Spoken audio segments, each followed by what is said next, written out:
this is Gene Acasella from Port St. John, Florida, and you're listening to the Really Big Barbecue Central Show. Start the game! Let's go! We'll do it live. Okay. Well, do it live! I'll write it and we'll do it live! So to get that perfect barbecue, you use wood. Are you sure it's safe? Whatever. We put the lighter fluid on, strike the match, and... Oh! Should we call the fire department? That might be a good idea.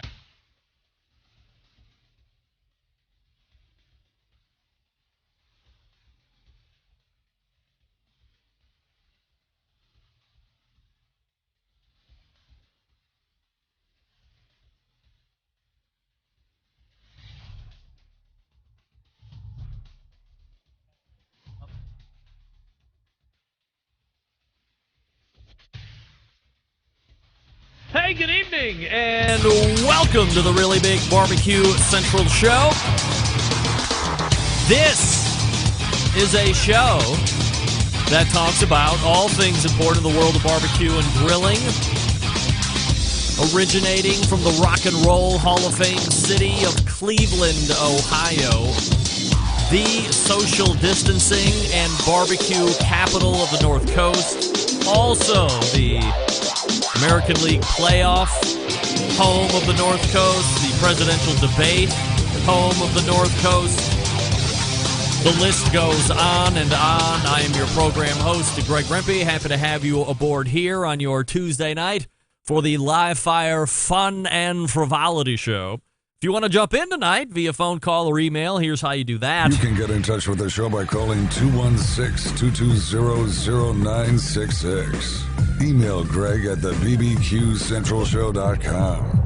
On the Twitter and Instagrams at BBQ Central Show. Anything else you want to find out about the show, it can be found at the main website, thebbqcentralshow.com. And here's what's happening in case you can get the newsletter. Coming up in about 12 minutes from now, a guest who has made any number of appearances here on the show. You knew him as an incredibly successful competition pitmaster, a purveyor of rubs and sauce. One of the most mentioned and talked about cooking class instructors back when cooking classes were really starting to take a hold over this competition scene. And the list goes on and on. I think at last count, as we were talking about last week, and Barbecue Central Show guest Hall of Famers, in the neighborhood of 12 times, that's a dozen, maybe working on a baker's dozen here this evening. The pit master of Pellet Envy, as many of you know him, Rod Gray, making his triumphant return to the show. If you are a listener, especially last week, you'll know that Rod Gray was one of the 5 that was inducted into the 2020 Barbecue Central Show's Guest Hall of Fame. Some people were making their own posts, unsolicited by me, unconfirmed by me, leaving key words out like guest. And I think other people that were commenting on other people's posts were thinking that my 5 got into a barbecue Hall of Fame. I don't want to say that that is incorrect. However, that is incorrect. They got into the guest Hall of Fame of this show. I just want to be very clear about that. Not that that's demeaning or any less wonderful, life-changing. You put the adjectives and descriptors as you see fit. But just to make sure that we're on the same page.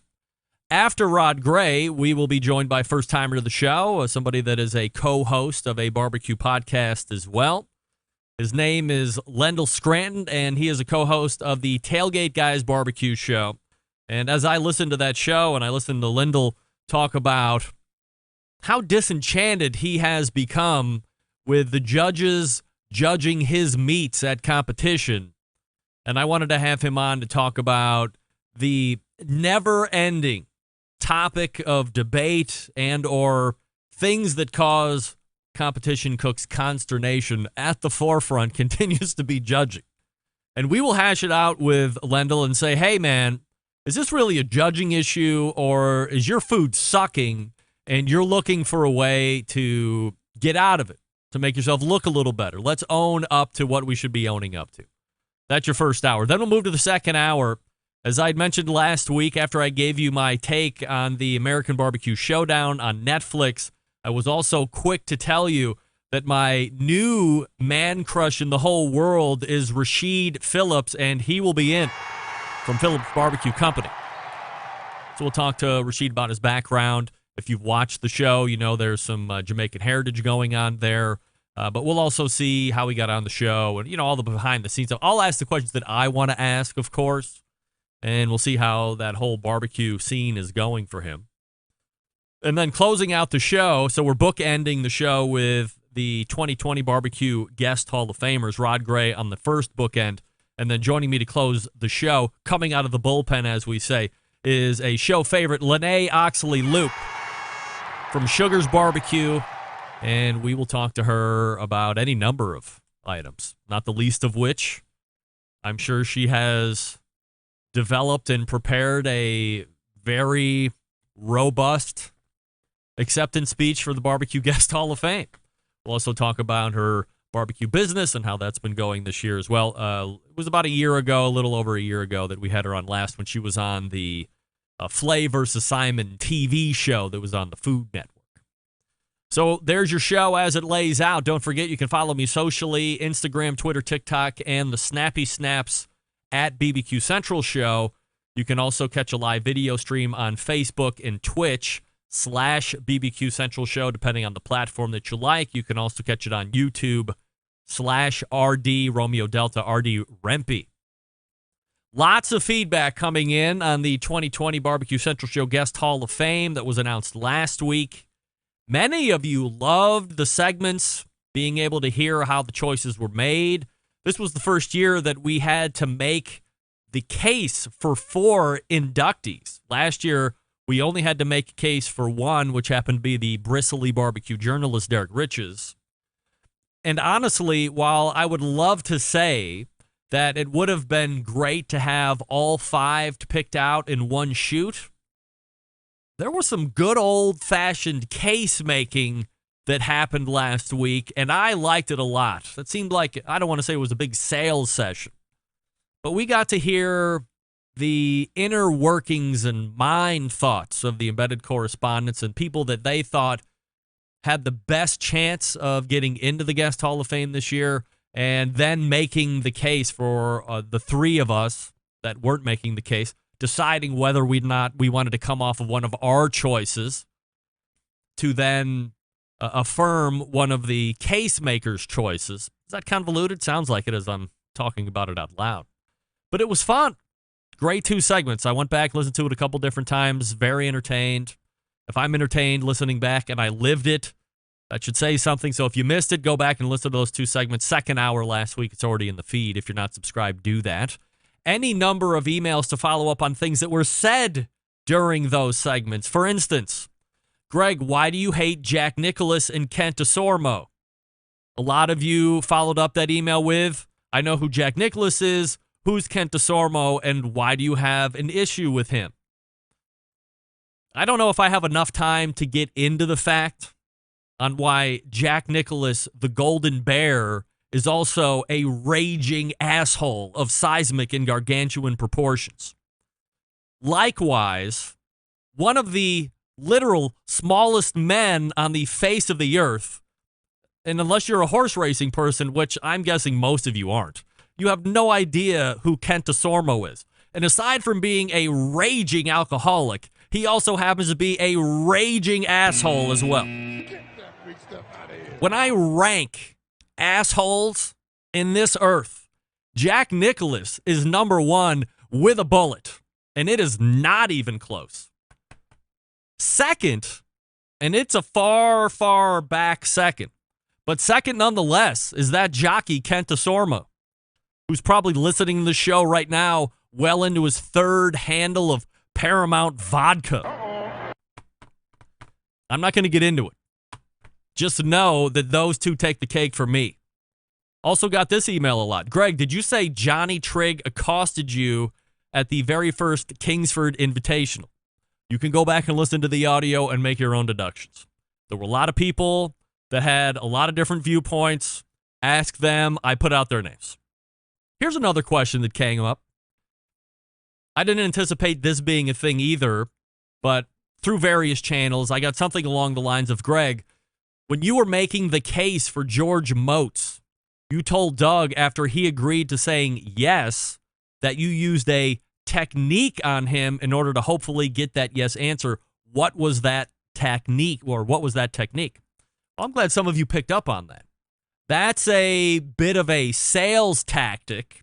And if you noticed, while everybody else was going around and I was saying, is it a yes or a no for you, John, or a yes or no for you, Rusty?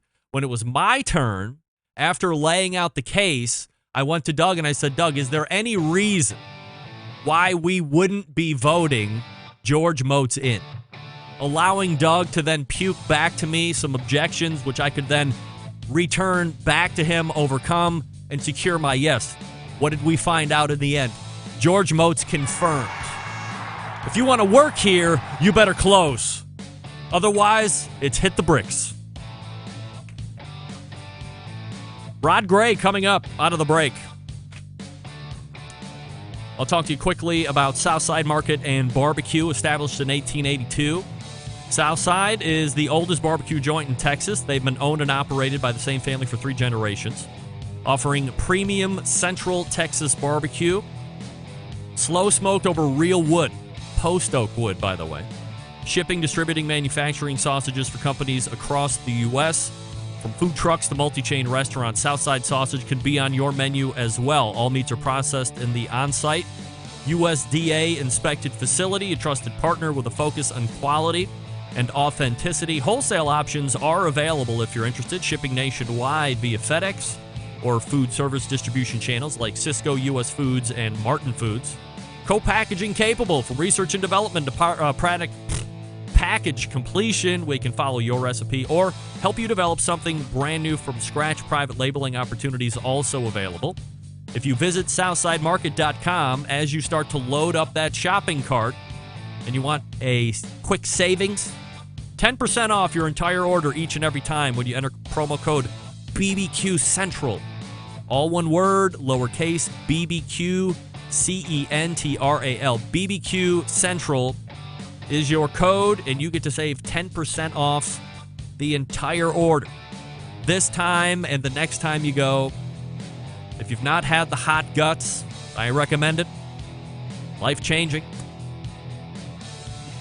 Again, that's promo code BBQ Central, and we will be back with the one and only Rod Gray. Stick around, we'll be right back.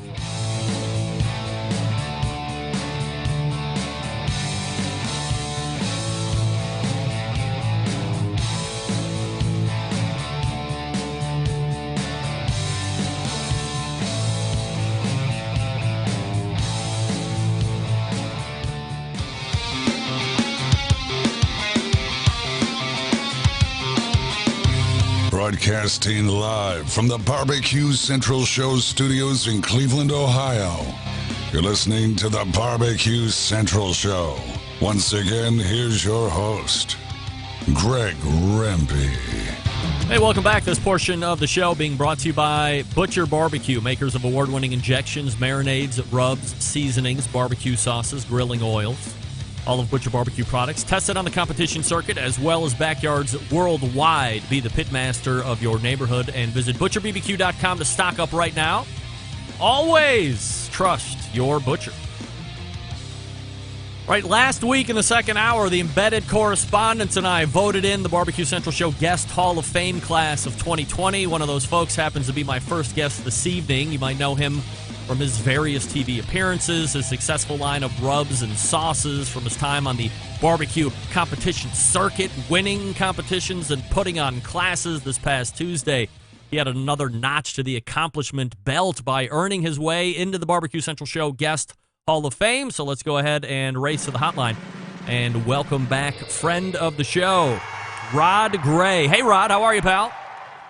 I'm great, Greg. How are you, buddy? Good. I'm glad you took all of my pertinent information masked up as we are a mid-pandemic time. So, and by the way, we are definitely socially distant. I'm in Cleveland and you're in Kansas.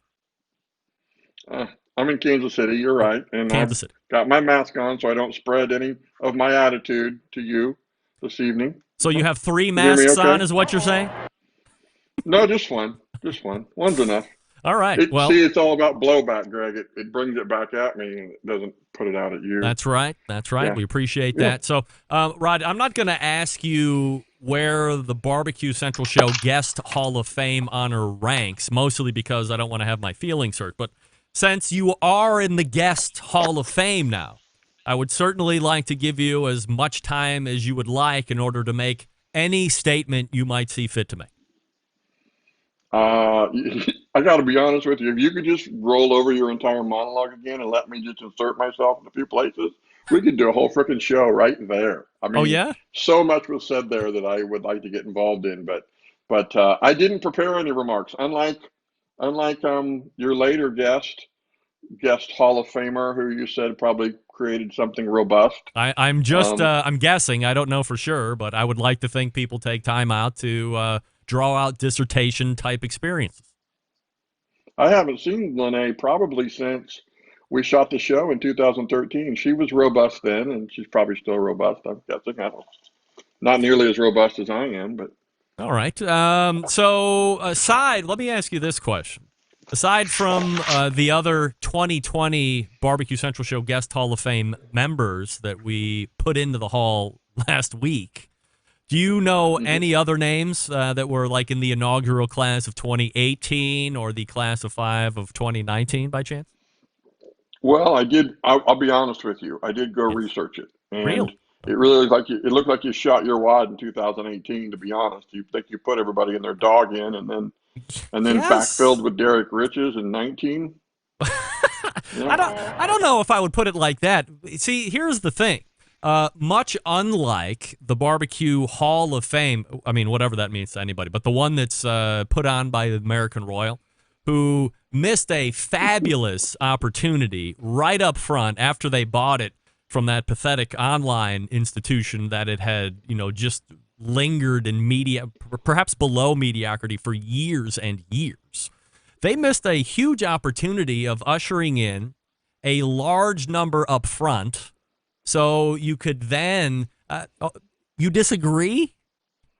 Did you do your research? Did you know that I was on the very small group that brought that to the American Royal? Amongst others, yes, of course. I know everything.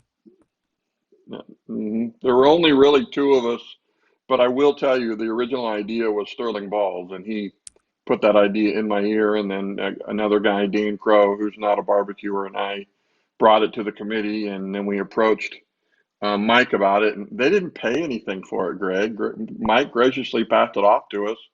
Well, I mean, it was hardly worth anything, though. I mean, there was no monetary value to it. I mean, it was a great idea, but it was nothing. I did more with my Barbecue Central Show Guest Hall of Fame than they ever did with that. And by the way, no disrespect to them, but it just ended up being kind of a nothing. So the fact that the American Royal ended up, or that you and Sterling brought it to the American Royal to take over, Sterling, then, I mean, that has obviously helped raise awareness and bring a little bit more fun to it. I don't know exactly, but I thought as we, you go back through and listen to the years before the last 2, you would find me perhaps railing against any number of things that the Barbecue Hall of Fame wasn't doing, right? But it has changed, and it's great, and we announce stuff on my show, and it's a wonderful relationship now.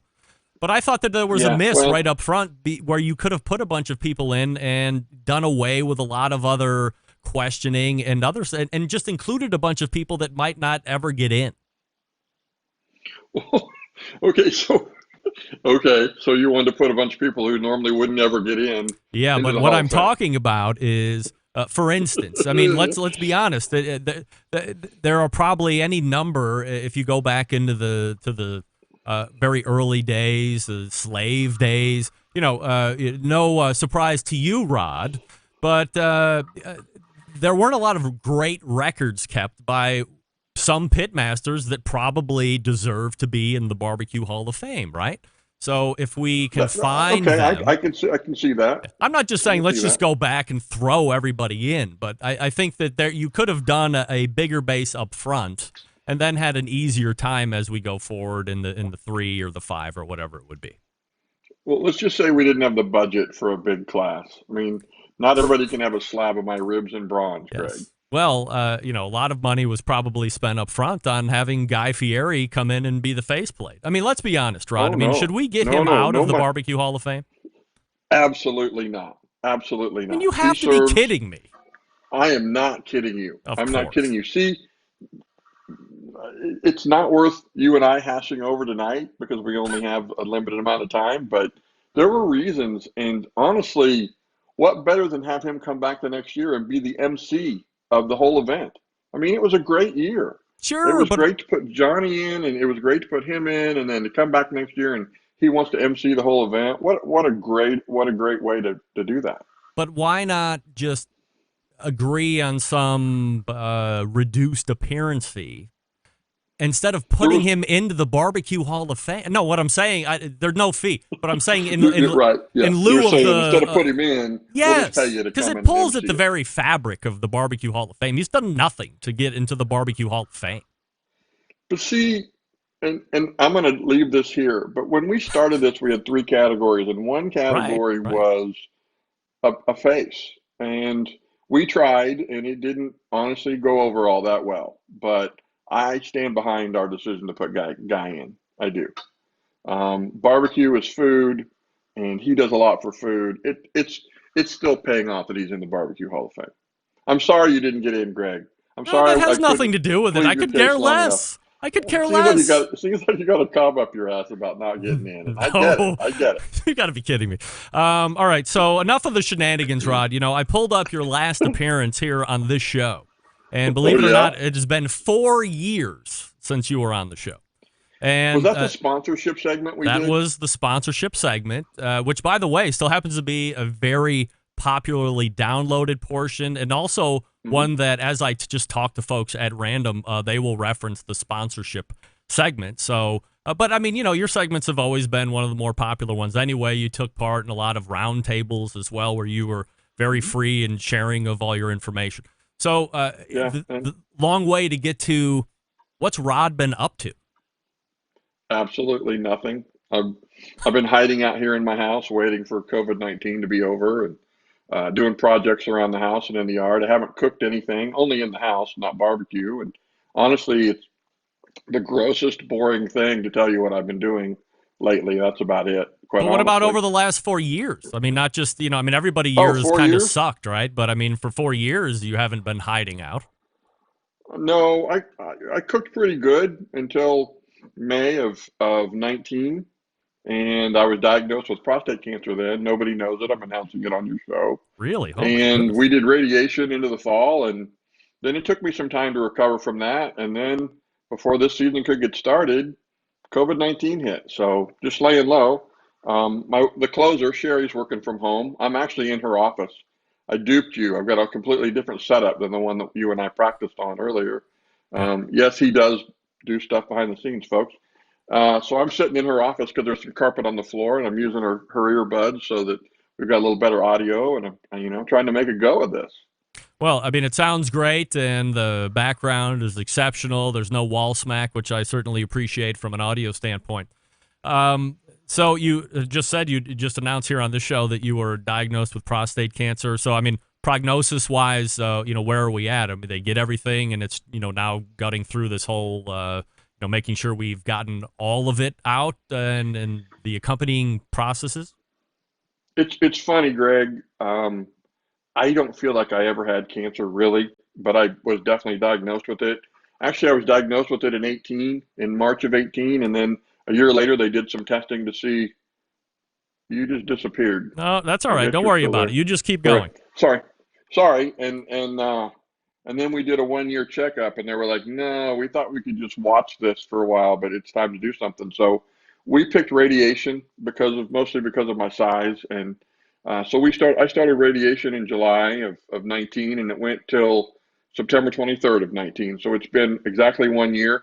You never know. I mean, they just keep testing you. You never know, I guess, that it's 100% eradicated. You're in remission, and you're I'm sorry, I'm bouncing my leg telling you this because it's not that comfortable, but you uh, you just keep checking your numbers, and as long as your numbers are good, your PSA, then you're in pretty good shape. So I did the radiation. I went in there every day for, I forget the number of days now, but I was in there with guys. There wasn't a soul in there that was 20 years close to my age. They were all at least 20 years older than me. But it's fine. It's over. It's done, and things are mostly back to normal. And then COVID hit, and I've been sitting here doing not that much.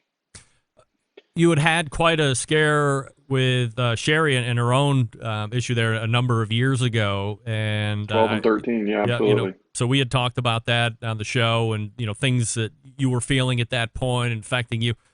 Now turning it around 6 years later, and it's you now having to go through this. So I mean, what kind of a dichotomy is that to be a support system and a champion for your wife, and now all of a sudden you're the one facing something pretty substantial. How do you overcome that, and what were the best days like, and what were the darkest days like? First, I want to scold you for a moment. I'm in Kansas, so when you use big words like dichotomy, it confuses me. So you need to dumb that down just a little bit. I got to tell you, the whole prostate cancer thing was like a cold. I mean, it just wasn't. There just wasn't that much to it. I went in every day, 5 days a week for radiation treatment straight through, and it lasted like 6 minutes at a time. I don't really remember the number now, but all I had was some fatigue at the end. There's obviously some other side effects that come and go, but compared to what Sherry went through in 12 and 13, this was a blip on the radar. In fact, that whole thing with her being now an organ transplant patient is what makes us probably more cautious about the whole pandemic thing. She's working from home. The last thing I want to do is go out on the road and cook a contest and then bring it home to her. That would be really bad. So we just decided the best thing I could do is just maybe take the year off. So that's what I'm doing. Do you foresee then, and I mean, we're all assuming, let's say, that the year turns and there's more normal than what we're used to at this point. Do you think you will be back out competing 15, 20, 30 times? Or like, how do you see Pellet Envy getting back into the competition scene? I'm not sure I will, honestly. I'm not sure. I haven't, how many years? We started in 01, I really started competing in 02. So 2019 was, 17 years of competing, sometimes 30, 35 events a year, plus the other stuff we do. And honestly, it was burning me out. We went so hard in 09. I turned around and tried to repeat in 10, and Mike Wozniak at QAL beat me that year and ended up second for team of the year. And then I think we were still top 10 in 11. And then it just started to become a grind, honestly. Took on the sponsorship, and so it was more about business. And I'm not sure, Greg, to be honest with you. I love the people. I love doing it. I love all that, but it's work, and I'm just not sure that it's what I want to do going forward. So what do you see yourself doing then? I mean, I think people still associate Rod Gray as that barbecue guy. As you mentioned, you were so prolific at it for a decent chunk of time, team of the year, runner-up, as you said, that year after. So if your identity, and I'm not saying this is your identity, but if people identify you with competition or live fire cooking, is that something that you would continue to do in some form, or would you just get outside the box? Well, I still have Eat Barbecue, which are the rubs and sauces, and the ones that made me so successful, and they're actually really doing amazing this year, which is strange. I sort of understand it. I never worked on that. Initially, I never wanted to have rubs and sauces. Then I went on Pitmasters, and somebody said, if you're ever going to do it, now's the time to do it. So I worked really hard and did it. And I think they're great products, and a lot of other people think they're great products. And you notice I don't just throw 2 or 3 more sauces in the line and 4 or 5 more rubs in the line, because if it's not something I use in competition, I don't want to sell it. Now, I may step outside of that whole idea and do a couple of things I've been thinking about, but I've never worked hard on Eat Barbecue, and maybe it's time to do some of that, expand it, and do some things. Maybe sponsor a segment on the Barbecue Central show, stuff like that, and maybe I should work on that a little more, and maybe I jump in and do some of the SCA stuff just for fun. I own a PK grill, so that makes me qualified to do it. At least that's what I understand. So I think, and I've cooked 2 or 3 total ever, but maybe do a little bit of that. I don't know if I'd be successful at it. I think the judging there is random, more random than it is for KCBS stuff. But I don't care. I don't care about that. Some days it works out, some days it doesn't. You keep putting the great food in, and you'll get your name called. And that's how it works. I was listening to your segment about the guy you were asking him if he was just cooking shit food and not getting calls. Man, I honestly knew a lot of people on the circuit who they never had a bad cook, which is completely impossible. That was the thing that Sherry and I learned as we cook more and more contests. We learned that we'll put our best food in the box. We know when it's good food. We know when it's bad food. We get plenty of calls, win categories when the food is embarrassingly bad, and then never hear our name be mid-pack when the stuff was outstanding. We just know it wasn't our day on the table. It's going to happen. But when you have that kind of familiarity with what usually scores, and you have a little bit of humility, knowing that even your best stuff's not going to get a call on certain days, and your stuff that's not so great is going to get a call on some days, man, it's a much more enjoyable time at awards than the people who are chasing down the rep, waving their scores at them, trying to catch them to rip them a new one. That's just, and part of that is what turns me off about barbecue today, honestly, is you're not going to win them all. No one's going to win them all. It doesn't happen. Not in barbecue, especially. That was going to be my follow-up question from a competition standpoint. Within your main time in there, I refer to that as the golden era of barbecue. There were teams like you and, Darren's still doing it, but there were a number of other teams that were really good back then that really aren't doing it anymore. I could probably mention names, and most of the people that listen to this show probably don't even know who they are, which is sad to say. But, you were certainly in the middle of all of that, and I would say it's trended down over the last 3 or 4, maybe 5 years. What do you think attributes to the lust or loss, aside from people chasing the judges down, as you had mentioned? What else do you think might have caused the trend down? Well, it could be any number of things. I'll say this. We had that resurgence after 9/11, and it really started to take off. And it got the network's attentions. It got a lot of sponsors' attention. And then we burned through all of that. And if you'll notice, and I got to throw out 2020 because 2020 doesn't count. But yeah, in the last couple of years, the big contests have gone away. Some of the sponsorship has gone away. There's other places to put their money. And I think we're just in a cycle. And I think the cycle is a downward cycle right now. And I think in a few years, we'll see it cycle back up again. I do. I just think it's cyclical. And I just think there's times when we're in front of people better than times that we aren't. I don't know if social media plays into it because I'm not really that great on social media, but I really don't know the answer exactly. But I know it's all changed. I know it's changed. Well, you won't find him hitting the circuit next year in the old forms, but you never know. Maybe you catch him out in a contest here or there, or as he had said, on a SCA event. Those are continuing to gain popularity, perhaps nothing more popular in a 2020 competition sense than SCA, but you can get his rubs and his sauces, and they're all over the place in stores and everything, right, Ron? Yeah. We were in Kroger. People knew us in Kroger. We're not in Kroger, which is fine. It wasn't a fit for what we were doing. So we're in a ton of barbecue specialty stores around the country, and it's doing well. I mean, anytime you grab a bottle of Eat Barbecue off the shelf, it's going to be fresh because it's all moving really well. It's hard for me to keep up with it, honestly, some days. So I'm really happy with that, really proud of it. And I'm really happy to be on here, Greg. I didn't realize it had been 4 years, but it's always great to come on this show. We were having that discussion today about YouTubers, but what about barbecue podcasts? I mean, you see those people jump in and think they can do what you're doing, and they try it for a while, and it's hard, man. It's hard to do it well. And then they disappear. You've seen them come and go the way I've seen barbecuers come and go. You know it. Yeah, no doubt about it. You know him as the pitmaster of Pellet Envy. He is also a 2020 Barbecue Central Show guest Hall of Famer. It's Rod Gray. Rod, thanks so much. Appreciate catching up. Let's do it again. All right, Greg. Thanks for having me, bud. You got it. There he is, Rod Gray, right there from Pellet Envy. Wow, what a great segment with Rod, sharing it all and not holding back, which is what you've come to know and love with Rod Gray, of course. And by the way, if you haven't tried the rubs and sauces, they are really good. They get my stamp of approval. Not that you're looking for that, but I've tried them all. They're good. I would use them. All right, we got Lendl Scranton coming up out of the break. Don't forget, in the second hour, we have my new man crush, Rasheed Phillips.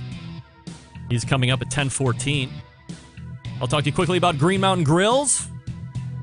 2 lines to choose from at the moment. We got a choice line and a prime line. So, you want to save a couple bucks? Go choice line. You don't get the Wi-Fi technology. Maybe that's not a big deal to you. Not a big deal to me. Maybe you don't need 2 internal meat probes. I don't. I have a fireboard. So I can save a couple bucks. Still the same size cooker that you get choice or prime. That doesn't matter. You're just saving some money because you're not getting the tech. Now, a couple $100 extra bucks to spend. You want some technical? No problem. You get Wi-Fi, you get 2 internal meat probes, you get a look-through glass on the main cooking chamber and on the pellet hopper. Prime Plus, you even get lights on the inside of it, for crying out loud. More of a sturdy chassis build as well. So for a couple $100 more, you can go Prime. Either way, I mean, you can't lose. Both the Jim Bowie and the Daniel Boone can accommodate that pizza oven insert that I love to talk about. So if you like hot and fast pizzas, the Neapolitan styles, get the pizza oven insert. Nothing better on the weekend than doing a big pizza party. Family loves it. Kids love it. Adults love it. You make them however you want. 2 minutes, 3 minutes, they're done. You're moving. GreenMountainGrills.com is the website. They sell through dealers, so find a dealer near you. Ask all the questions. They will get you educated. You can take the grill home and be successful right off the rip. GreenMountainGrills.com. We are back with Lendl Scranton from Tailgate Guys Barbecue Show. Stick around. We'll be right back.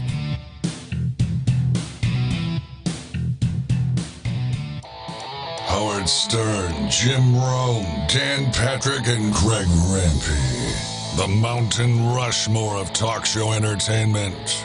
Now, let's get back to the Barbecue Central Show. And this portion being brought to you by CookinPellets.com. So for that Green Mountain Grill, fire up with CookinPellets.com, your number one source for quality wood pellets for all your pellet-driven cookers. You can buy right there online at CookinPellets.com, COOKIN, CookinPellets.com, or you can buy them right through Amazon if you wish. Your call. Either way, CookinPellets.com, a brand that I love to use. My next guest tonight, co-host of the Tailgate Guys Barbecue Show, which releases new episodes each week covering the live fire industry, especially competitions. He is also a competitive barbecue cook himself. So let's go ahead and hit the hotline and welcome first-timer to this show, Lendl Scranton. Hey, Lendl. Hey, good evening, Greg. Thanks for having me on, man. I am happy to have you and appreciate you making time for the show. I mean, I know you're a big sports guy, so we have playoff baseball. Of course, none more important than right here in the Rock and Roll Hall of Fame city, as we have a non-sold-out Progressive Field here, as we I think, are we still losing to the Yankees? It was like 5-2 last I looked, so certainly unfortunate start, but who cares about any of that? Oh, and we're hosting the presidential debate, if you care about that. I mean, you know what, Lendl? You tell everybody how cool Cleveland is, for crying out loud. I love Cleveland. I've been to Cleveland covering sporting events a few times over the years. Man, it's a great city. Yes. Love it. We're on the come up. I was there when it was Jacobs Field back in the mid '90s. Yeah, it's a great old. There used to be an old hall, but now it's a great old hall on its own. So, Lendl, give us a quick background about yourself professionally and where you're headquartered at currently. Well, I'm located in Springfield, Missouri, which is about 2.5 hours south of Kansas City and about 2 hours northeast of Tulsa. And I was 36 years as a sports writer here at the Springfield News Leader newspaper. Left the business late in 2015. And my buddy, Steve Kaler, had also been in the newspaper business for a long time. He left it a few years before I did. And we always were out cooking in our backyards on weekends. He was a neighbor of mine for many years. and decided we had an opportunity to start a barbecue show when the play-by-play announcer for the local women's D1 basketball team, who was a programming director at a local station, I kind of half jokingly asked him one time about you need to have a barbecue show that also talks sports. So that's how we got the Tailgate Guys barbecue show rolling on low-powered local radio in 2016.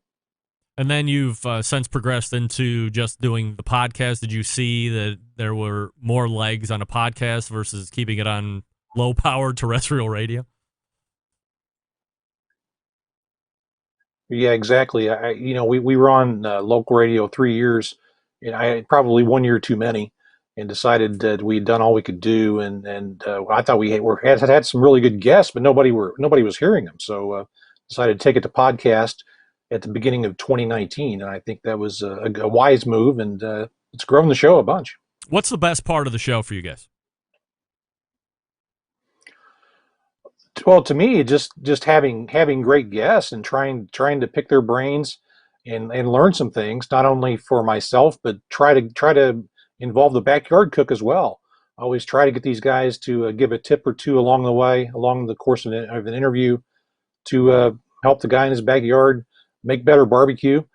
And it goes back to watching barbecue pitmasters in the early 2000s and teens, and I would see these guys on TV, and once I started trying to get them on the radio show, I was just amazed that they said yes, first of all, and then it was just so cool to have these guys on, and it was like having a sports hero on my radio on the radio show, and it was really cool, and it still is.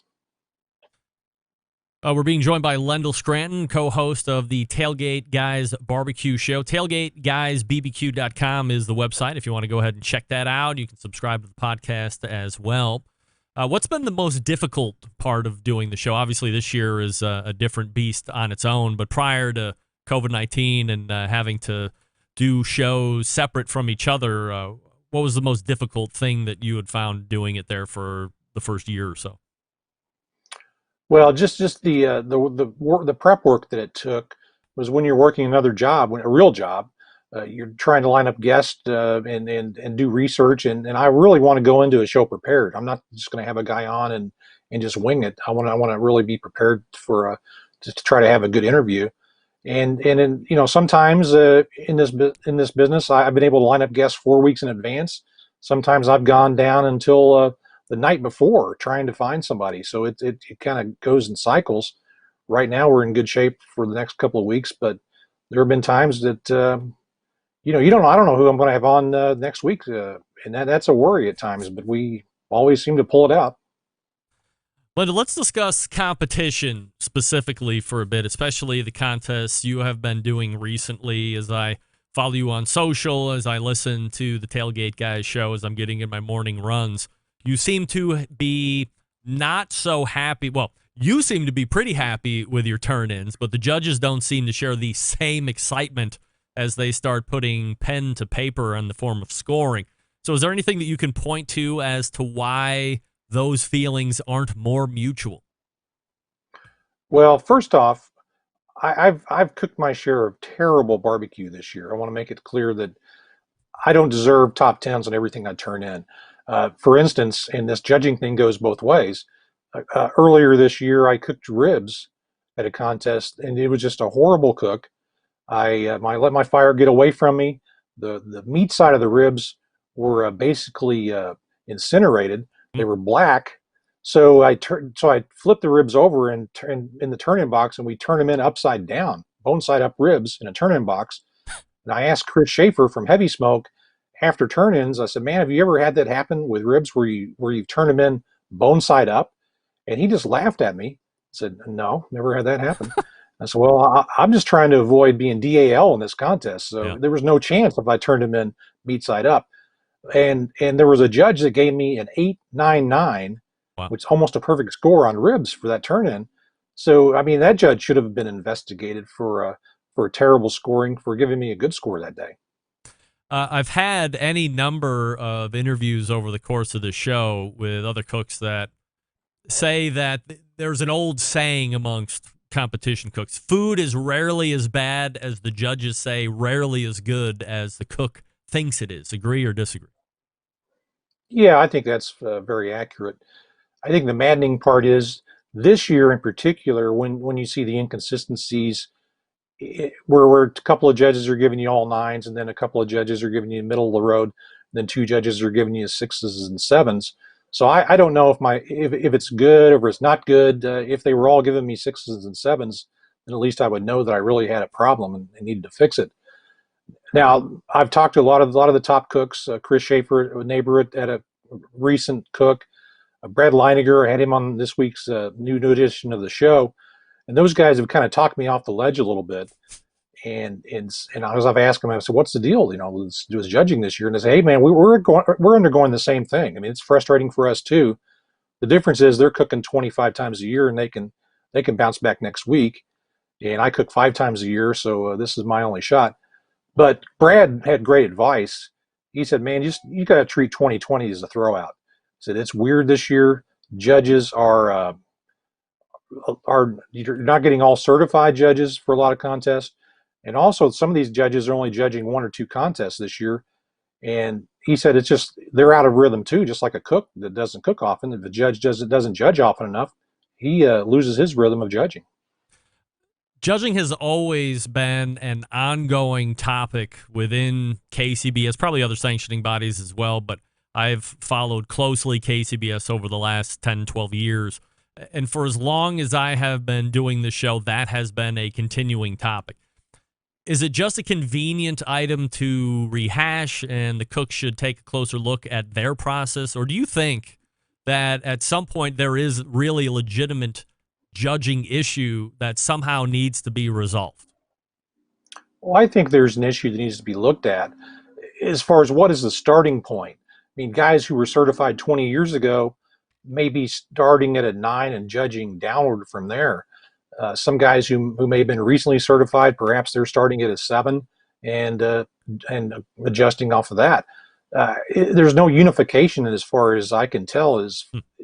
We need to maybe have recertification for judges. It can be as simple as maybe a 30-minute online tutorial every year just to get everyone on the same page and say this is what we're going to start at, and let's have a common ground to kind of base the judging around. Are you surprised that there are the number of barbecue competitions that are going on right now? Do you think there would be more? Do you think there would be less where we are right now? Well, yeah, go back to March, and we didn't know that we would have any. And we've been fortunate in the central part of the country, starting in about mid-June. We've had a consistent amount of contests in our region. So, and that's also brought in the points chasers, where every contest you go to, you have top-notch teams, which is that's a lot of the appeal to me. I enjoy the aspect of being around these guys, win or lose, or I mean, I'm no doubt a field filler in their eyes, but I enjoy being there and soaking up the atmosphere and being a part of it, and once in a while getting lucky enough to have a good turn in and score well. If you're at one of these events and there's 30, 40 teams, are you generally feeling safe? Do you think that you're not being put in any type of a potentially health hazard situation? Yeah, I was a little apprehensive the first event we did, but I've felt very safe since then. I mean, generally, my experiences going back the 4 or 5 years I've done this is everyone pretty much sticks to their own space anyway, and everyone seems to respect everyone's social distance. And you go to the cooks meetings or indoor activities, people are masking up, so that's the main thing. And I'm perfectly fine with it. And I think barbecue cooks are notorious for being extremely clean and sanitary anyway. So it's I think it's been good. The State Cooking Association really seems to have taken off during this time. Those who compete in food sport have had that outlet in SCA. Popularity seems to be as hot now as it ever has been. Perhaps they're even at a growth spurt, considering everything that's happening. Do you think that their momentum will carry into 2021 or at least through the end of the year here in 2020? Or do you think that they will stymie at some point? they've rocketed so fast. You would think they are going to plateau out at some point in the near future. But right now, it's a very popular sport. It's less affordable, or it's more affordable. It's less expensive. You can go out and spend one day rather than two. A lot less equipment. I even became an SCA certified judge this year, so I've gone to the dark side, at least on the stake side, and I'm judging now over there. Do you think I've heard varying opinion, both from a competition point, for steak and for barbecue, that you should be a judge first. You should see what's winning and how you're being taught as a judge. So when you turn it around and are actually being a contestant, you have much more of a working knowledge on what you should be doing in order to give to the judges to give yourself the best chance of getting a good score. Yeah, I think that's a good point. I would like to become a KCBS judge. Just the opportunities to have classes I haven't seen one within 200 miles of where I'm located in the last 3 years. And that's a thing that KCBS needs to do. I think that should be on the front burner, is try to recruit some newer and younger judges to come along and grow the sport in that area, along with trying to bring along some younger and new teams. Do you think that there is a legitimate concern of whatever the next generation of competition barbecuer looks like? Do you think there's any interest in doing that? That's a great point. You wonder 10 years from now, will people be cooking, or will there be enough judges to judge the things, or will they be pulling people off the street? You go to a contest, and the average age of the judges is well north of 60, and so where are the new judges going to come from? Then you need to start recruiting them now, I think.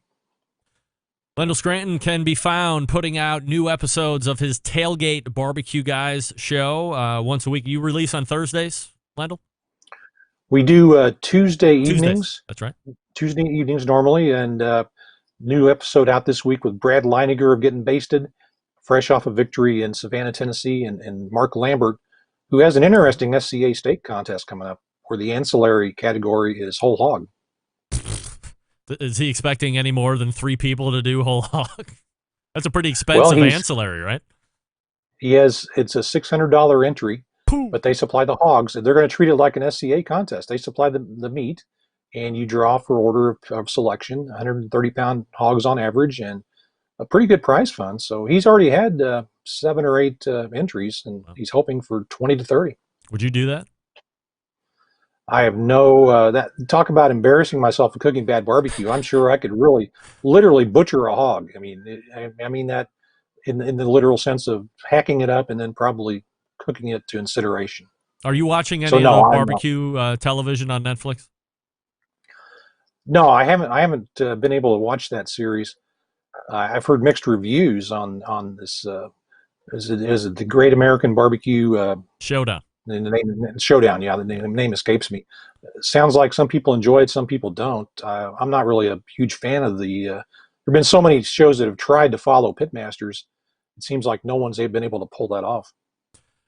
Lendl, would you rather wear a monitor that beeps when you're lying or beeps when you're attracted to someone?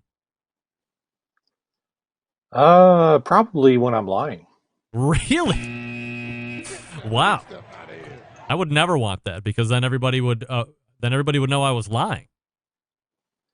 Well, you just can't lie, man. You just have to be honest about things. And I'm honest when I cook bad food, and then when I cook good food, I'm honest about that too. Yeah, there you go. All right. Lendl Scranton right here on this show, first timer. And again, make sure you're subscribed to the Tailgate Guys Barbecue Show. Lendl, always appreciate the time. Thanks so much. Thanks, Greg. You got it. There he is. Lendl Scranton. If you are not subscribed, you should go over there and do that. Tuesday nights, they release, so I would imagine any time now. Maybe it's already out in the feed. When I release stuff into my feed, it takes like 5 hours for it to get out anywhere. What do you guys think? What would you rather wear? A monitor that beeps when you're lying or beeps when you're attracted to someone? I would rather wear one when I'm lying.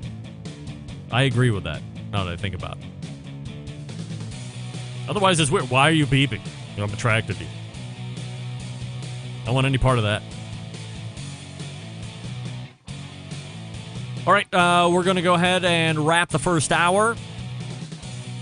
And when we come back, your phone calls and emails if you want to jump in, 216-220-0966. Or you can email Greg at the BBQ Central Show. Stick around, we'll be right back. You're listening to the #1 most downloaded barbecue and grilling podcast anywhere. The BBQ Central Show.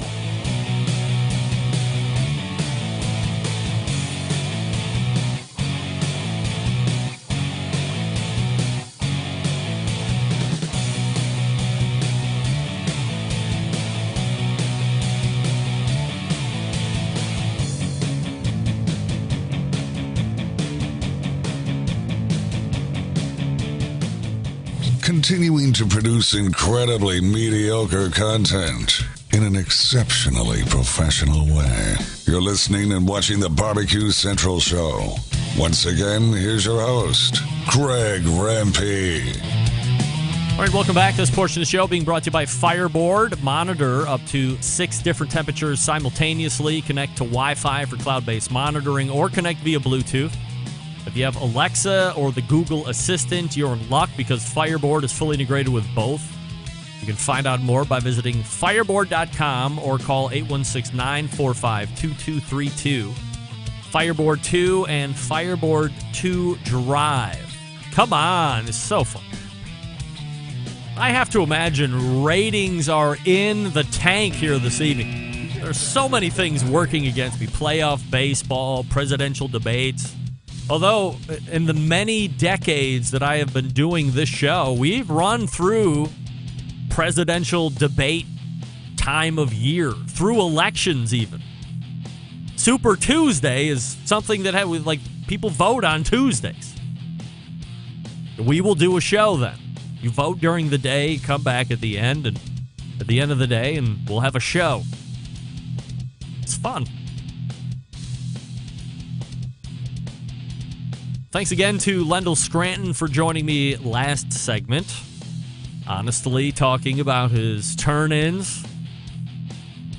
There wasn't a hidden agenda for me to be like, hey, are you really cooking bad food? Or are you really having a judge issue?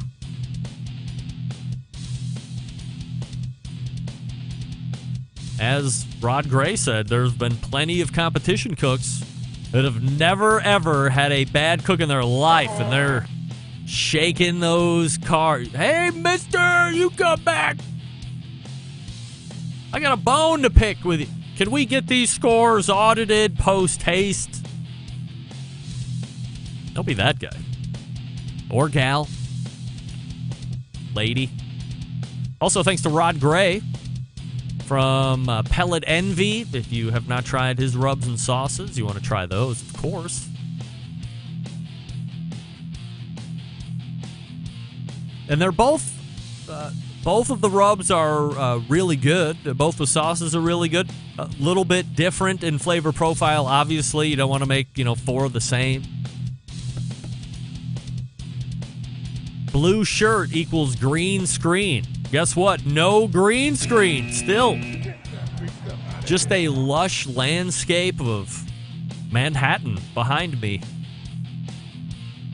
I left Cleveland, and it is obviously daytime in New York City right now at 10 p.m. Eastern.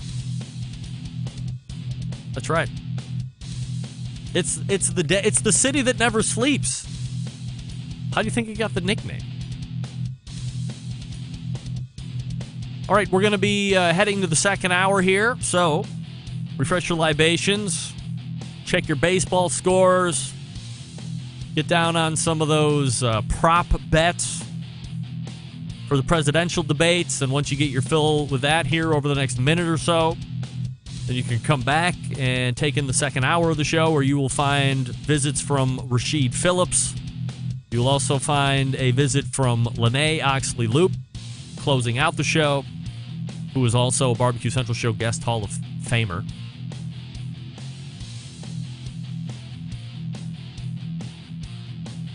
And we'll be back right after this. Stick around.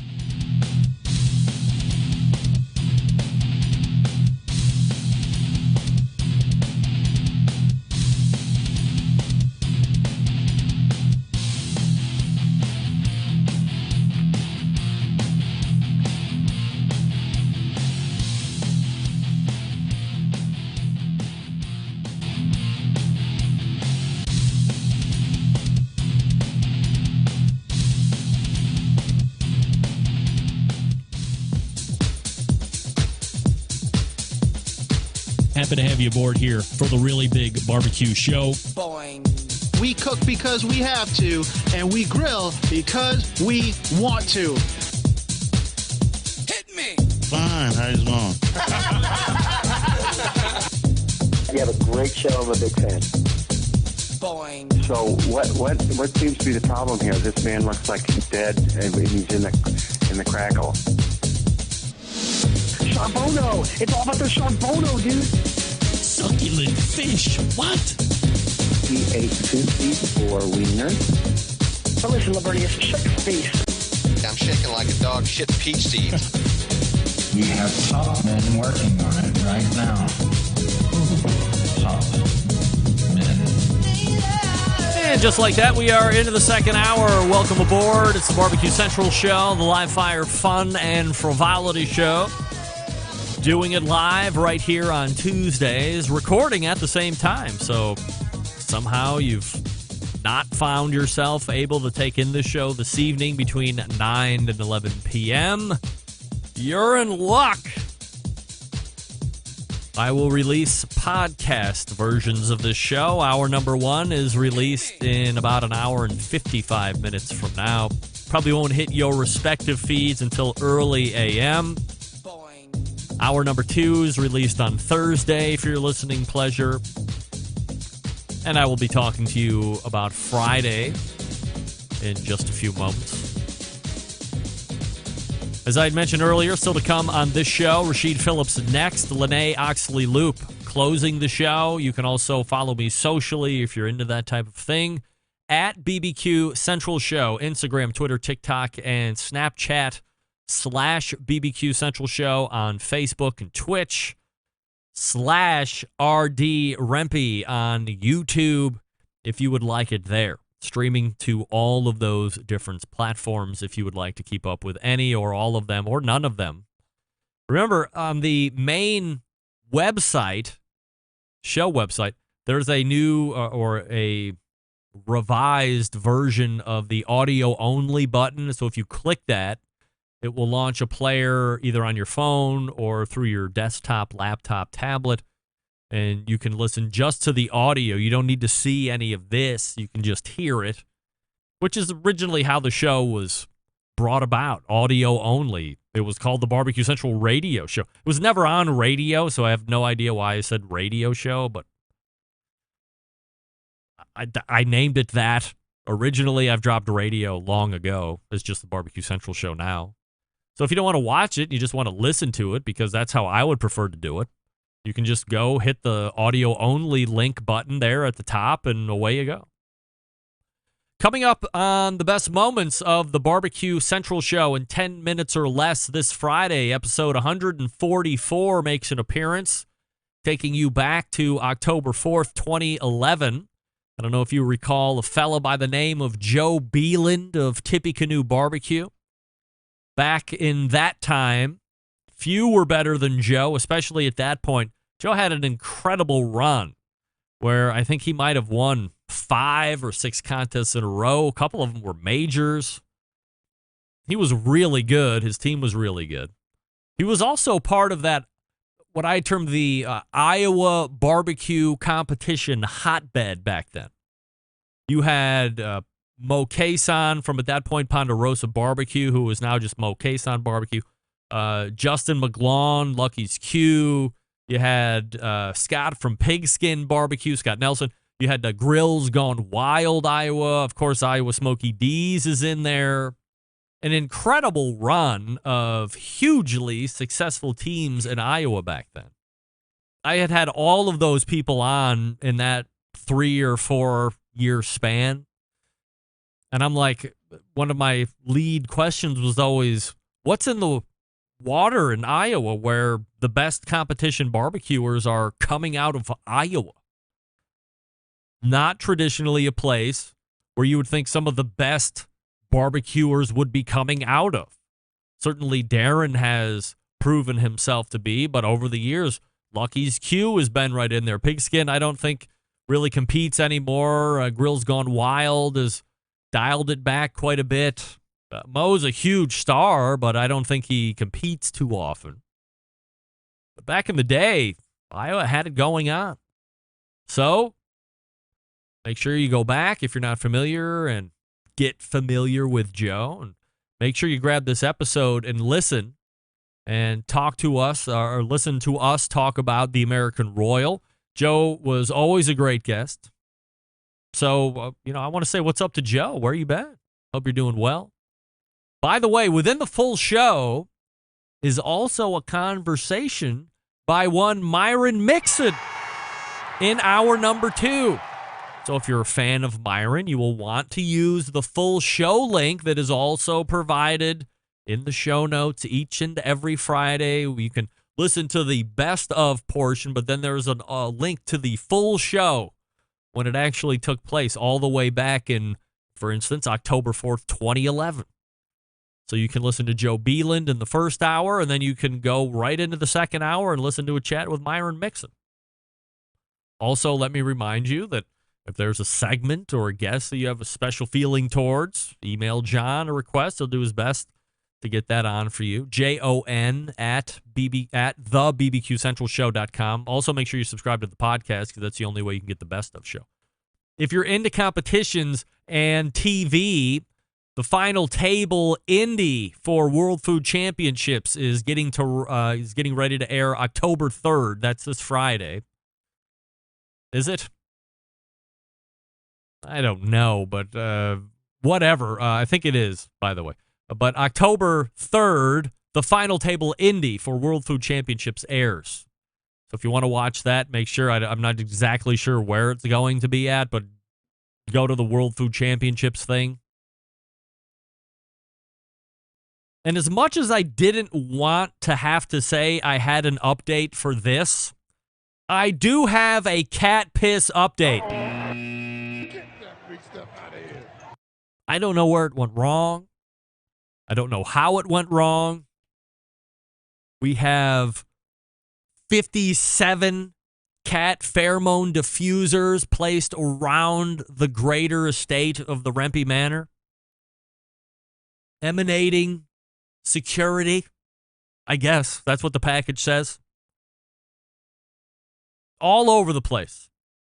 I am giving him full dose of Prozac every single night to chill him the fuck out. And I was talking with Sam, the cooking guy, via telephone the other day.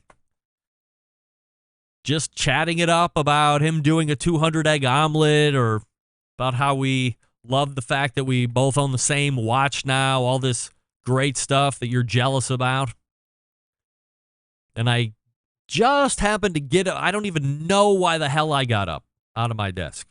Walked over to the other side of the desk, and what did I see? Sorry, podcasters. You're going to have to go back to the video for this. I saw this. Oh, my God.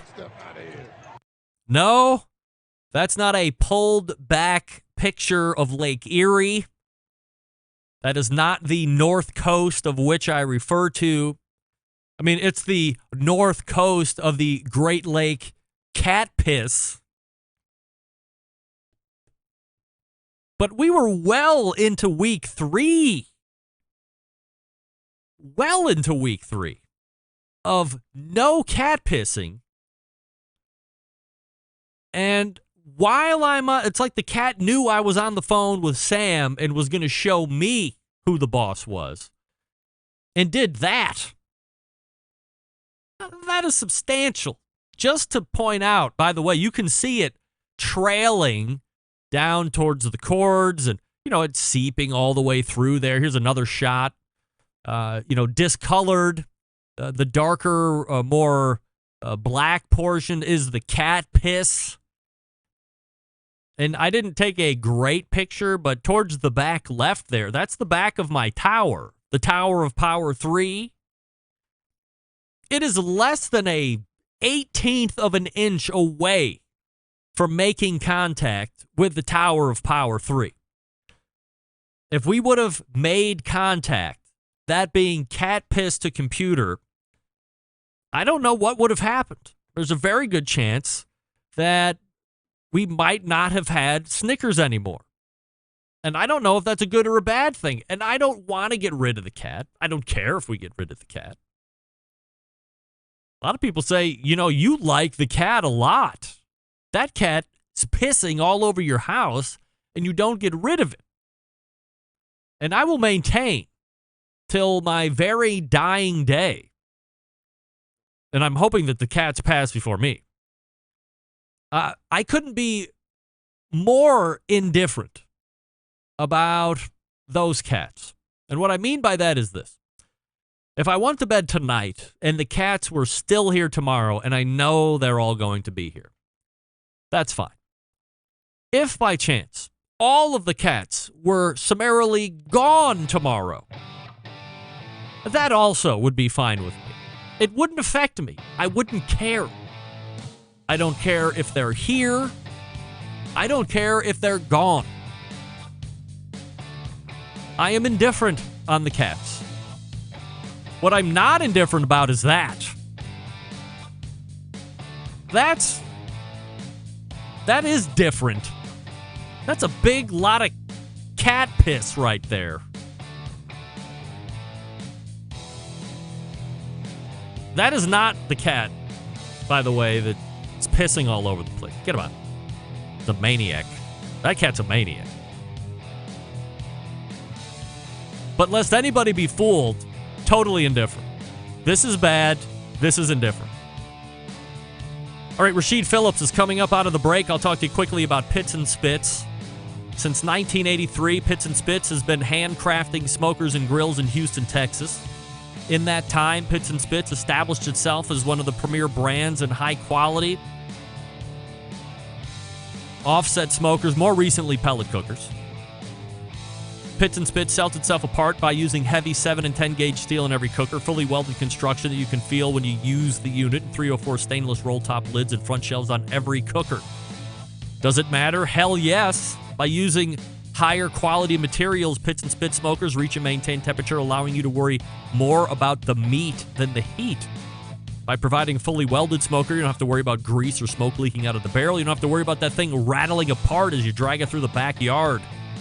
Using 304 stainless, make sure that you're getting an heirloom quality piece that you can pass down to your kids.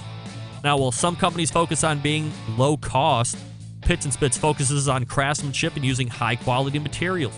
Are there cheaper ways to make these things? Yes, but they don't like tack weld, cheap stainless, and electronics that you can't trust. Having in-house manufacturing gives them complete control of their design and standards, not something you find with the low-cost providers. Their steel suppliers supply materials that can be used in the harshest environments around, so you know they're going to perform wherever the hell you are. And their controllers are made right here in the USA, so they're able to use unimpeded access to their programming. Pits and Spits has a dealer network across the country. If there isn't one close to you, no problem. Give them a call at the shop, 844-650-6250. Pits and Spits is good for the backyarder looking to cook steaks or for a team cooking 50 racks of ribs. You can find them at pitsandspits.com, all spelled out, or see their pits in the wild across social media at their handle, Pits and Spits. Rasheed Phillips coming up out of the break. Stick around. We'll be right back. You're listening to the #1 most downloaded barbecue and grilling podcast anywhere. The Barbecue Central Show.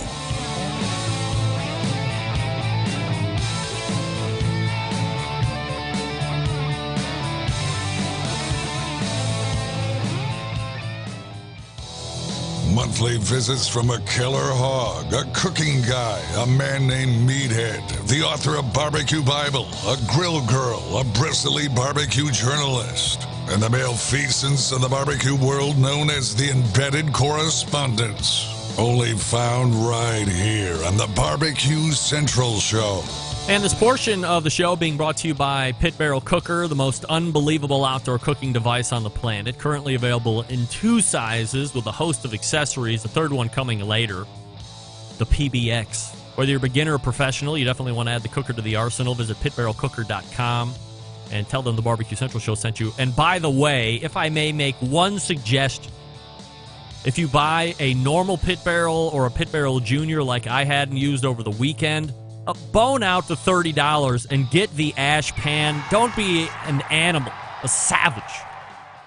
And take the empty pit barrel, whatever size it is, and then dump the ash out. It collects all over the side. My OCD was just going bazonkers.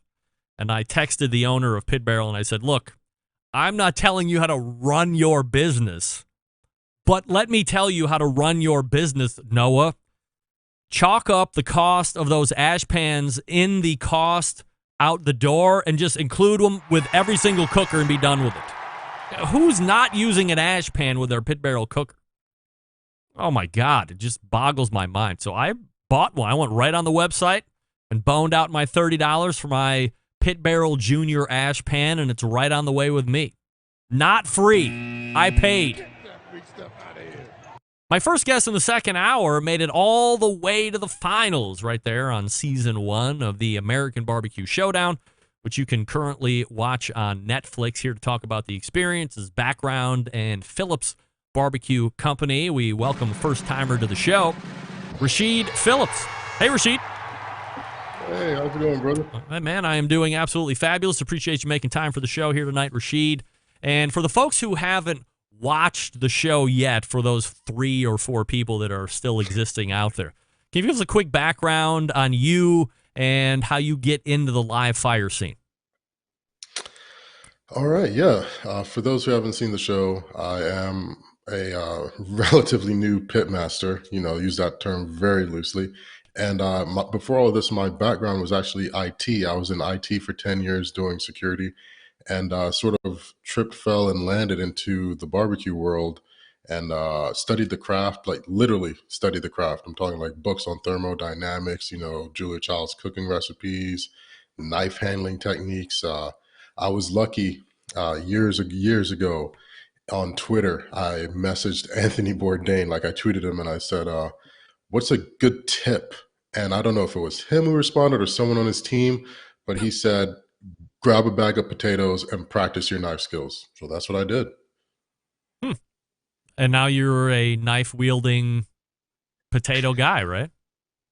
Basically. Yeah. There's some meat involved in there between then and now. But yeah, started practicing, started on a Weber, and just worked my way all the way up now to the rigs I've got, and had the opportunity to be part of an amazing show on Netflix. All right, so let me back up here just for 1 second and ask you 2 follow-up questions. What does pitmaster mean to you? How do you define it? To me, pitmaster is up there with chef, doctor, something you have to earn. You have to put that time in, that 10,000 hours. You have to earn your stripes. And to me, like the ultimate test is properly cooking yourself a good whole hog. You can't just go grab yourself a charbroil or something and, make a few slabs and say you're a pitmaster, slap it on your business card. Like I hold it at a higher regard than that. How do you trip into live fire from IT? I don't understand how. I mean, that's a pretty big ass trip. Well, I'm a big guy, so it's it's fitting. Indeed. A buddy of mine was actually getting married, and I was always making food and bringing it into work. He's like, would you mind cooking for our wedding? It's like 70 people. Sure, why not? And that's what started it. And this was maybe 9-10 years ago, and I just never stopped doing it from there. We spent the whole night cooking at the facility on grills, on those Webers, just making tons and tons of food. And that's really how I tripped and fell into it. I never thought I'd be doing it this often. When does Phillips Barbecue Company come into play? Phillips Barbecue Company comes into play October 17th, 2017. Yeah, I remember the date because it's 2 days before my birthday. So are you still doing both at that point? I mean, you can be at in IT point, yeah. and also like to do live fire, but I assume at some point you divorced yourself away from IT, and is Phillips like the full job now? Yeah, Wow. Phillips Barbecue Co. is the full-time job.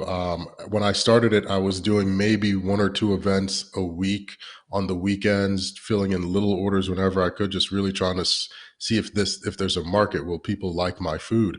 And funny enough, I left my career on the show. So the night before the final challenge, I actually emailed in my district and let them know, hey guys, it's been an amazing 10 plus years. I appreciate it, but this is it. They had no idea, like, why? What are you doing? No one leaves, this company after 10 years. There's no reason to. Well, I mean, I would imagine. IT is something that isn't going away. I mean, nobody wants to get into the trades anymore. And by the way, if you're an up and comer and you like to work, get into the freaking trades because you're going to be able to kill it from a money standpoint, and you're always going to be in need because nobody wants to do that work anymore. But let's go back to the point at hand here. If you're 10 years into IT and you know that there is a future in there, 10 years in, you're probably making some pretty decent money. Yeah. What's the impetus? You just had a passion to want to cook more than be safe? I gave that company 10 years, and I was part of a lot of amazing projects that I saw develop into fruition and hit the market. And I realized I'd got my 10-year plaque. It was a solid piece of steel, just this heavy thing. And I was sad. I was like, I got 10 years and this is what I have. And I said, imagine if I just bet on myself for 3 years, consistently, like I did with this company. And I just figured I ended up on a show that I didn't apply to be on for my passion.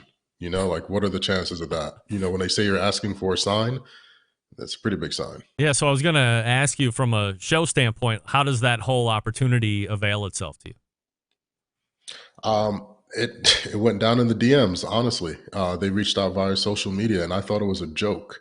I actually ignored it for a good long while.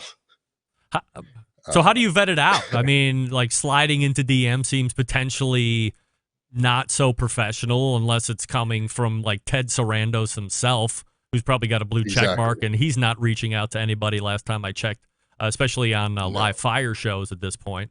So how are you able to vet it out and how, like, why you?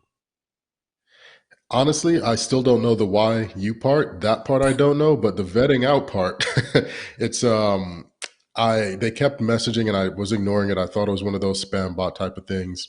And I started getting calls and emails on these no reply emails, like, oh, just delete, go to junk.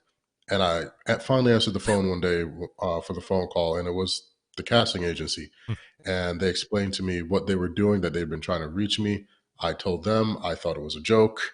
They explained to me it was not a joke. It was very serious. And I started to go on LinkedIn and search the person's name I was talking to. I searched them on IMDb. I was like, if you're in production, you should be a part of other shows. And did my own vetting and sleuthing and realized this is a real person and this is a real opportunity. So time to take it seriously. How do they explain it to you? And do they tell you right up front that you're going to have to take off 3 weeks from work in order to get this job done?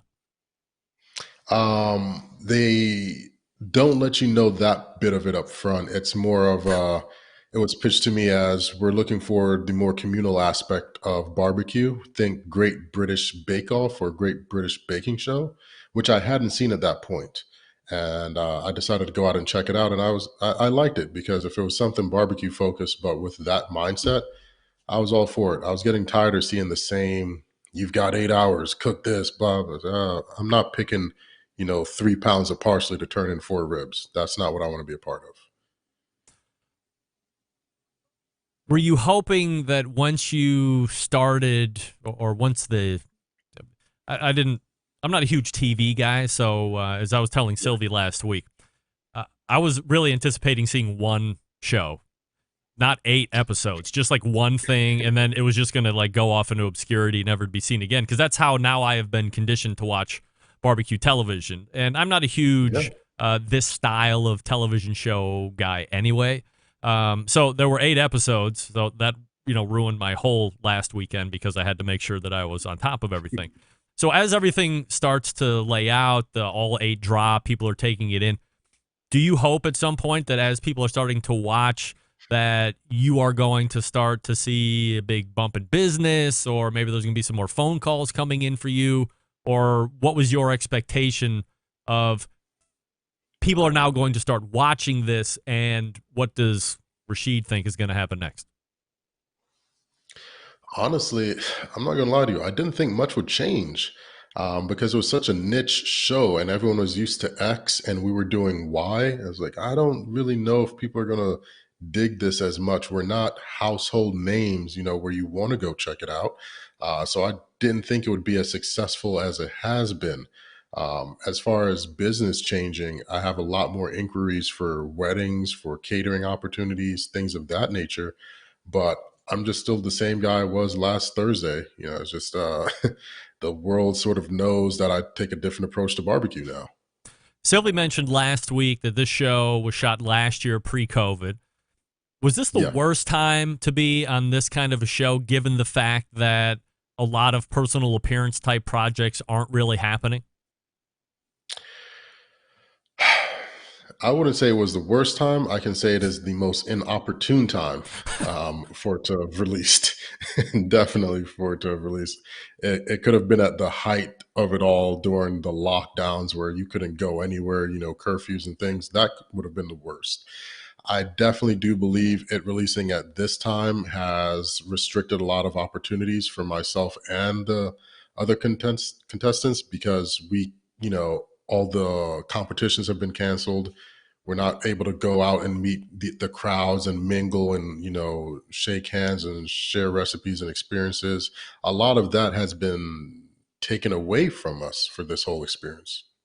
Would you have rather waited a year to have it be released? Like if they said, hey, we're taking a poll of contestants, we're thinking about dropping it now, but if everybody agrees, we'll wait till 2021 and do it then. I'd like to say, I think I would have said, yeah, let's wait, but I never did the show for notoriety or anything. I sort of did it for my own self-validation. I'm not, immediately a celebrity or Insta star or whatever. Nothing's changed. I'm not sponsored by anyone. None of that's happened. So what I wanted the show to do, it's done. It's shown people that even though what you're used to seeing someone doing that field, that's not the truth. I'm a 6'6", at that time, 317 IT security guy. That already doesn't make sense. But then you see me and I'm able to keep up with veteran barbecuers cooking in 98-degree heat in the middle of a Georgia summer.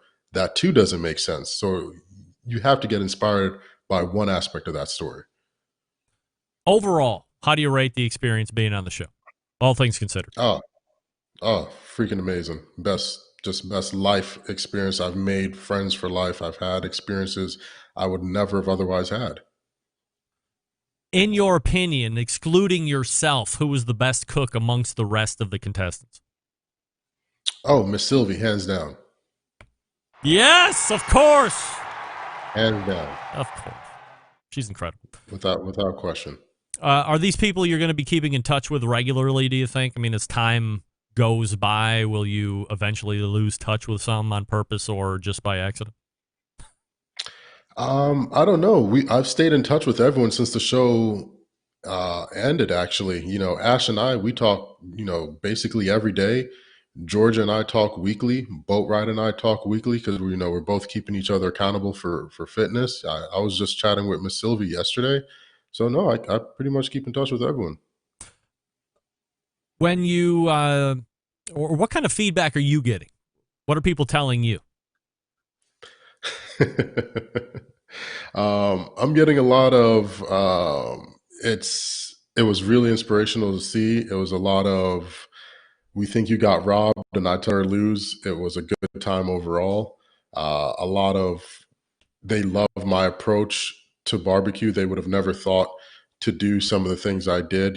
Who's making a convection oven out of burlap sacks and cast iron cups, so a lot of veteran barbecues have actually messaged me wanting to just say, congratulations that I earned that title of pitmaster and moving the bar.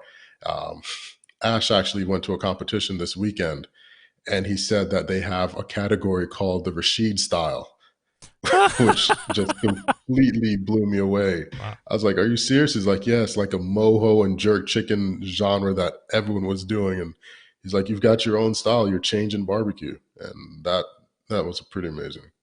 Rasheed Phillips joining me here on the show. I was trolling through Twitter earlier today and was looking at, I just happened to find a post that was talking about the show specifically. Wanted to get your opinion on some of these Twitter takes. First one, it says, the American Barbecue Showdown on Netflix is a joke. Some seriously amateur cooking for most of the contestants. Unwatchable as a Texan. This guy's talking for Texans, evidently. By the way, it's like a huge state. So, yeah, I mean, this guy is. Then I got a feedback from Daniel Vaughn, who said, no new ground broken in this format, just another cookie cutter cooking competition that manufactures drama by not allowing enough time to cook barbecue, and you won't learn much from watching it. What do you say to that? I think that's, Cat's entitled to his opinion. I think I've never watched a barbecue show that challenged you to cook. Any barbecuer can cook brisket in 14, 16 hours. Any barbecuer can cook pork butts in 8 hours. Any barbecuer can cook anything, though, in every competition when you give them enough time. If you're a pit master, can you do that under ridiculous time constraints? Can you think your way out of these particular situations? Or do you want to do barbecue by numbers? Do you want to say, all right, here's my 3, 2, 1 for ribs? What do you mean I have to do it in 3 hours? I need 6. That's how I know how to make my ribs. You give me my 6. Or, hey, I need this 14-pound brisket in 8 hours. No, I need 18 hours. I need that time to stoke and plug in my smoker and leave it and come back in the morning. You can say you didn't see anything new. You can say you didn't see anything groundbreaking, or you can take a step back and look at it with fresh eyes and say, hey, this just isn't what I'm used to. These guys had to use different equipment, none of their own smokers, and still deliver on par food quality, visually tasting to judges who know what they're talking about. But, haters gonna hate. Were you happy to see the amount of diversity on the cast? Oh, yeah. Extremely. Mainly because I don't come across many female pitmasters or barbecuers. So seeing Miss Georgia, Miss Tina, and Miss Sylvie was really refreshing for me. I haven't really come across any, so I love that aspect of it. From a business standpoint, Rasheed, how has Phillips Barbecue been running in 2020? Obviously, it's a different game for most folks, but how have you been affected specifically? In the weirdest way, I've never been busier, to be perfectly honest with you, because I pivoted. Once I realized what was happening, the week later, I started putting out weekly menus that change every week.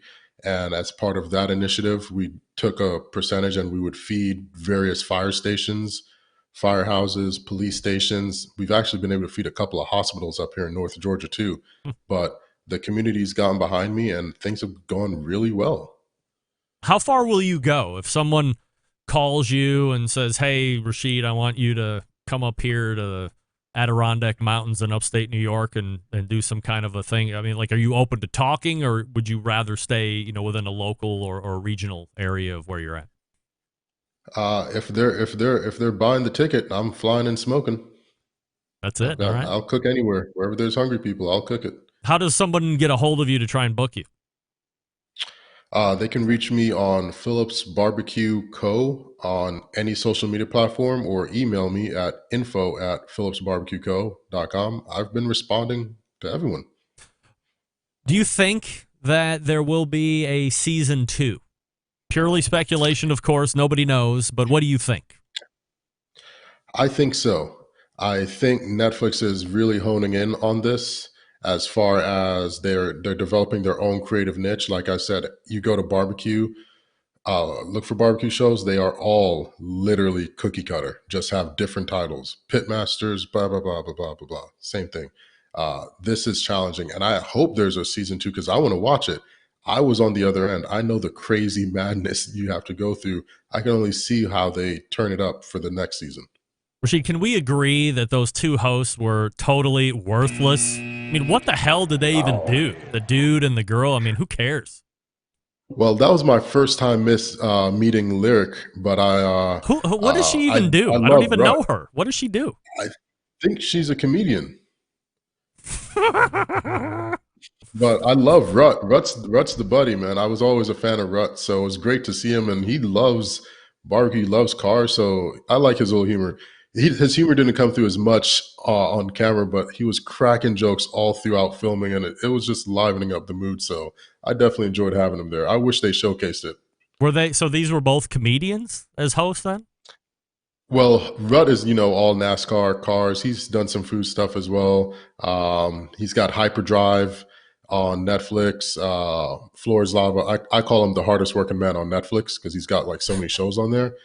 But he's just a funny guy. You'd think he's a comedian, but that's not his trade. Got it. All right. Well, if you want to book Rasheed to come and cook your event, go over to Phillips Barbecue. By the way, that's spelled BARBEQUE.co.com, or get him up on the socials, and he will hit you back. This is Rasheed Phillips. Rasheed, really appreciate the time tonight. Looking back at the show, some insight on you. Let's stay in touch and do it again soon. Sounds good, brother. All right. There he is, Rasheed. My brand new man crush, as I have said before. I don't know if I can tell you to go watch the show. I mean, if you like that kind of show, then it's right up your alley. But just to watch him, he was inspiring enough through the 8 episodes, and he made it all the way through to the end. He didn't win it, but he made it all the way through to the end. And to see him encounter issues, work through them, and when he was talking about the burlap sack on the that was something else. That was really cool. Great to meet him. Great to have him. Good guest. Good first time in. Rasheed, appreciate you. And we will be heading over to get Lene Oxley-Loop to help close out the show. I'll talk to you quickly about Big Papa Smokers, the #1 online shop for all things barbecue. They have 13 perfectly balanced rubs and seasonings to get you going. Sweet Money, Cattle Prod, Cash Cow, Double Secret Steak Rub, just a few of the many. They also own Granny's Barbecue Sauce. Looking for a new go-to barbecue sauce that will please everyone? Granny's traditional yet powerful flavor reminds us of why we fell in love with barbecue in the first place.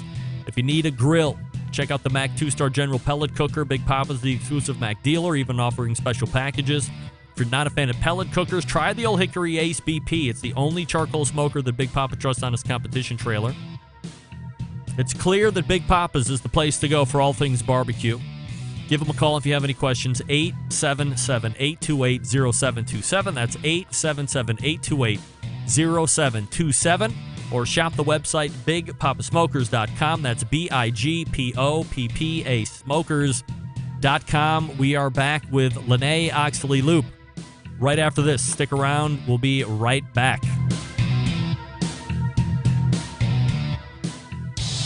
Celebrating over 10 years of prolific and unparalleled live fire barbecue and grilling talk. And yes, it's still being done from Cleveland, Ohio. You're listening to the Barbecue Central Show. Hey, this portion of the show being brought to you by Smithfield. Throughout the grilling season, look for recipes from world champ pitmasters like Chris Lilly, Darren Worth, Ernest Cervantes, and Giles Cridlin. With mouth-watering flavor and no artificial ingredients, Smithfield Fresh Pork, quite simply, some of the finest pork money can buy. It's the trusted choice of world champion pitmasters for use at homes and at the competitions. Smithfield.com.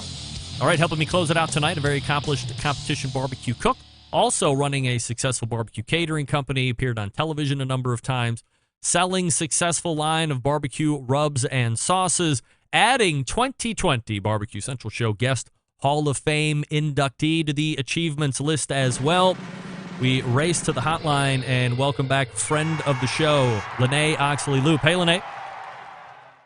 What's going on tonight, Greg? How are you? Well, I am doing fabulous, and I appreciate you making time for the show as always. Plenty to get to, but before we dig into what you have been up to lately and finding out how 2020 is affecting you specifically, let me give you some room as I first congratulate you for making it in last week to the 2020 Barbecue Central Show Guest Hall of Fame.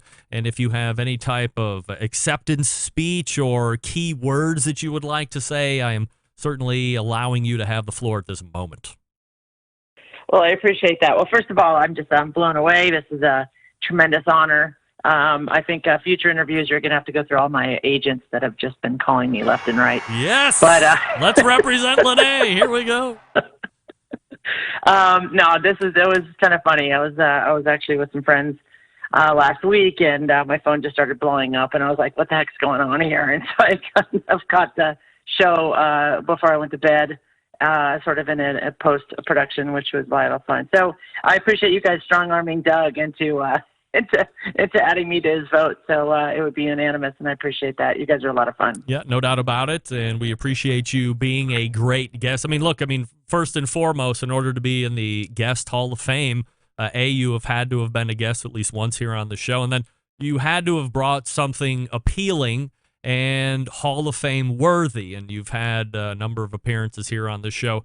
And I think like John from Michigan had said, you're just one of those guests where we can have a couple topics, we can set you up, and then there's no concern that you're not going to have a take or an opinion on something that has to do with the live fire industry. And I think that's just a testament to the passion that you have within this industry. Well, I appreciate you seeing it that way. Sometimes I can just babble on, and that's okay. But just so everybody knows, I'm going to change my name to Wind Up Barbecue.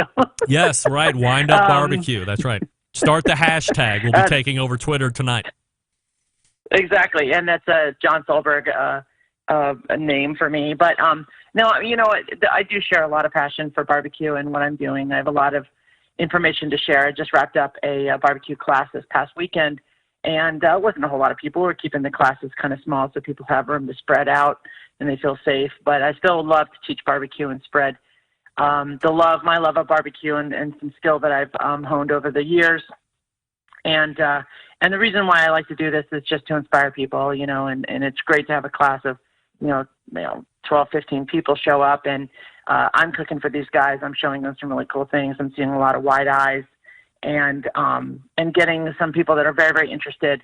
And then they leave the class and they're inspired to cook, and they know what they're looking for with briskets or ribs or pork or something like that. So that's what it's all about for me. So if I can convey my thoughts, convey a little bit of information and answer some questions, then it's all over. That's something I just love to do. So 2020 has been a very unique year for a lot of people. It's been one of the toughest, if not the toughest. However, when you start to look at our specific industry, that being live fire, the majority has never seen a better time economically, a better time business in general. Not everybody, but, for the most part, if you're in it in some form or fashion, you have been having a blowout year, much to the point of where a lot of people say, hey, we're just tossing 2020 away because it's a bad year. On the other side of that, a lot of companies that I know in the live fire industry are tossing out 2020 because they couldn't possibly project on doing any better than they have been doing here this year. How has this particular situation affected you, sugars, the rubs, the sauces, the caterings? How have you seen it? Well, so the rubs and sauces, the retail line has been going great. Actually, it's just been exploding. This year is the best year we've ever had. I'm in about 90 locations in the Northwest, and that's growing, which is really great. I've got a couple more products I'm going to launch next year. I was going to try to launch them this year, but this whole year just went to shit, so I didn't do that. But next year, definitely, I've got a couple more things I'm going to add to the pile of products that I've got. Really excited about that. The catering, honestly, it's just been kind of super light. We're doing a fraction of the business that we've done prior to this year. I mean, we were just gangbusters last year, just bursting at the seams. This year just kind of fell flat. But I think, and then the classes, I had a really ambitious schedule with my barbecue classes this year. I scheduled 12 of them through the course of the summer, which, summer here is pretty truncated. It's not like, it's 5 months. And so after that, it gets cold and rainy and you can't really teach outside. So, and I like to do it outside by my cookers, just right there, rather than an enclosed building and you can't really see any cooking going on and that sort of thing. So if there's but as a business owner, though, as an entrepreneur, I'm looking at the glass half full. I'm looking at the possibilities of what's going on, planning for the next year, thinking outside the box, what we can do to drive sales, what we can do to prepare for, the upcoming season, holidays, et cetera. So I'm not just going to sort of sit around and wait for the phone to ring. I just don't do that. It's not in my blood. I'm going to go out there and knock on doors. I'm going to come up with some ideas. We've had some catering pickups, barbecue pickups, and raising money that way. Of course, getting out and trying to promote the retail lineup. And I've also got a barbecue trailer that I purchased that is getting outfitted right now with equipment and fire suppression system, and that I'm going to be launching a barbecue trailer next year, which I'm really excited about. A lot of people just, they don't want catering. They just want to go pick up lunch or dinner. So that's going to, cover that aspect. It's not going to substitute for it, but it's going to have, another facet of Sugar's Barbecue out there in the Portland, Vancouver area. So really excited about that. I've been kind of keeping that off of social media, off of public, but I'm doing that now. I'm just announcing it now, and we're really excited about it. So just be tuned, for that, and more information will come. So it's just really just about thinking at all aspects of the business and how you can just drive sales even when maybe in one facet there's really not a whole lot going on. So it's kind of what we've been doing. Many irons in the fire, as always, for Lene Oxley-Luke from Sugar's Barbecue. Sugar's Barbecue, BARBECUE this time. SugarsBarbecue.com is the website. From a competition standpoint, Leanne, everybody knows you from seeing you on television doing competitions. Of course, you're doing a lot of other competitions that have nothing to do with televisions, the normal ones that we would talk about here on this show. Have you done, let's break it down between steak and traditional barbecue. Have you done any traditional barbecue competitions this year, I guess, prior to the COVID hitting, and then since things have started to relax a bit, depending on where you're at, have you done since? No, as far as for me, standard competition, no, I'm kind of out of that game. If it's on television, that's one thing. It's kind of a different scenario. But as far as like going out and competing, no.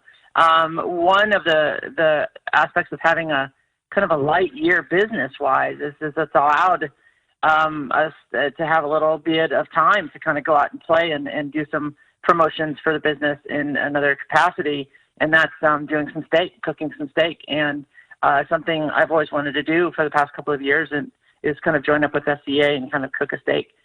So much better experience and for me at least, than the 4-meat rigmarole, overnight, contest that costs a lot of money.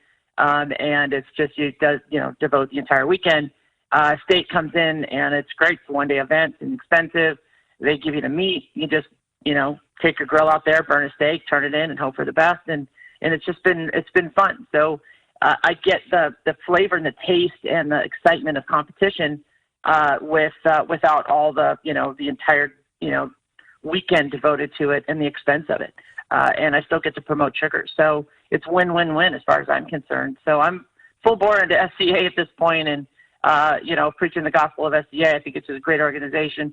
They're doing some really, really cool things, and getting people that really don't want to devote the time and the money and all the resources that they have for getting 4-meats out there, and maybe the travel. And then it's getting people that just, they want to cook a steak, and it's getting people out there to grill. And that is what this is all about as far as I'm concerned. So, it's awesome. I mean, I'll try to do some more stuff next year. Got a couple of contests coming up in the next month and a half, 2 months, and, that'll be it for the year. So, we're excited. We actually got a, golden ticket, last contest in Salt Lake City. We won, and that was really good. So, we're going to go to, the finals, the National Steak Cook-Off in Fort Worth in March. So we're really excited about that. Lenny, I appreciate the fact that you gloss over the whole steak thing and we burn a couple steaks, blah, blah, blah, and, away we go. I mean, it's certainly a lot more intricate. And I think when you look at where SCA has started and where you see it today, it has taken more of a hyper spin that KCBS has evolved into, but in a much shorter time frame. There appears to be way more rigid protocols to have to meet, or at least it's assumed that you have to meet in order to give yourself a best shot at winning. So I guess without revealing anything that you don't want to reveal, what does a steak cook look like for you?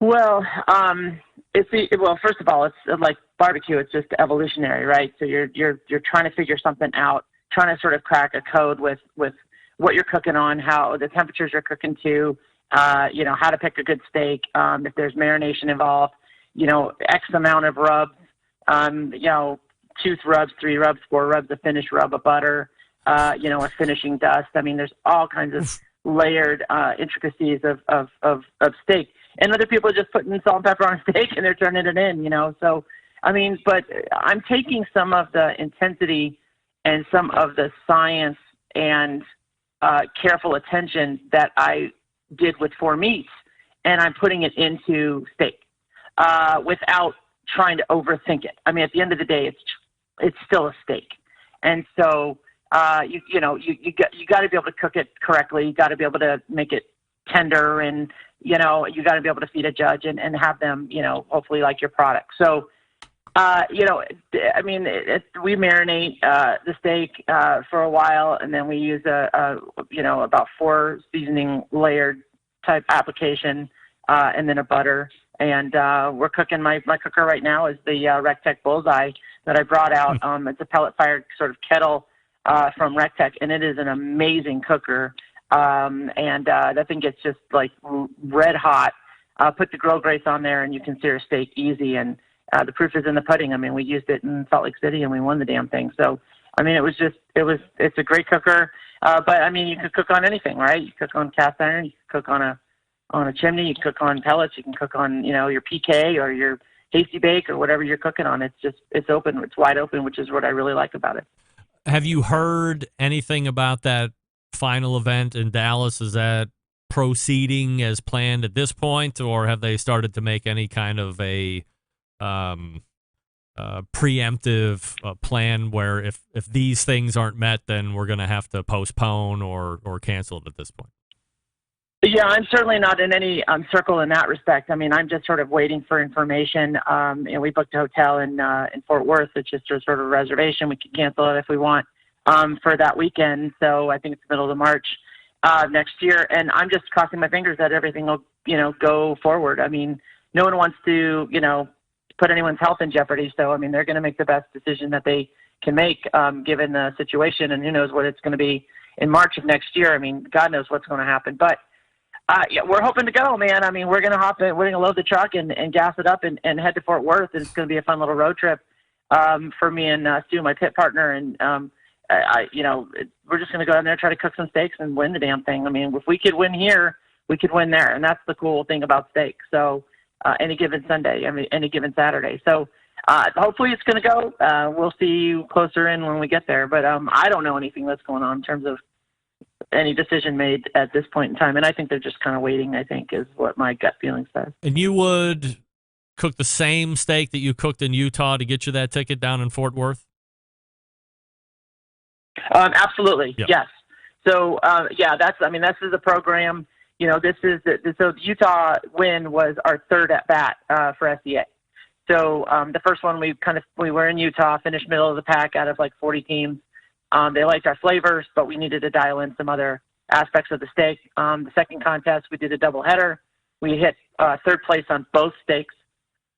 So out of about 26 teams, 28 teams, something like that. And so we had some more things figured out.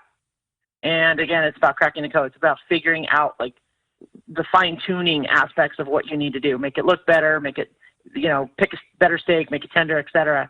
And then we applied those things that we learned and tightened everything up to Utah.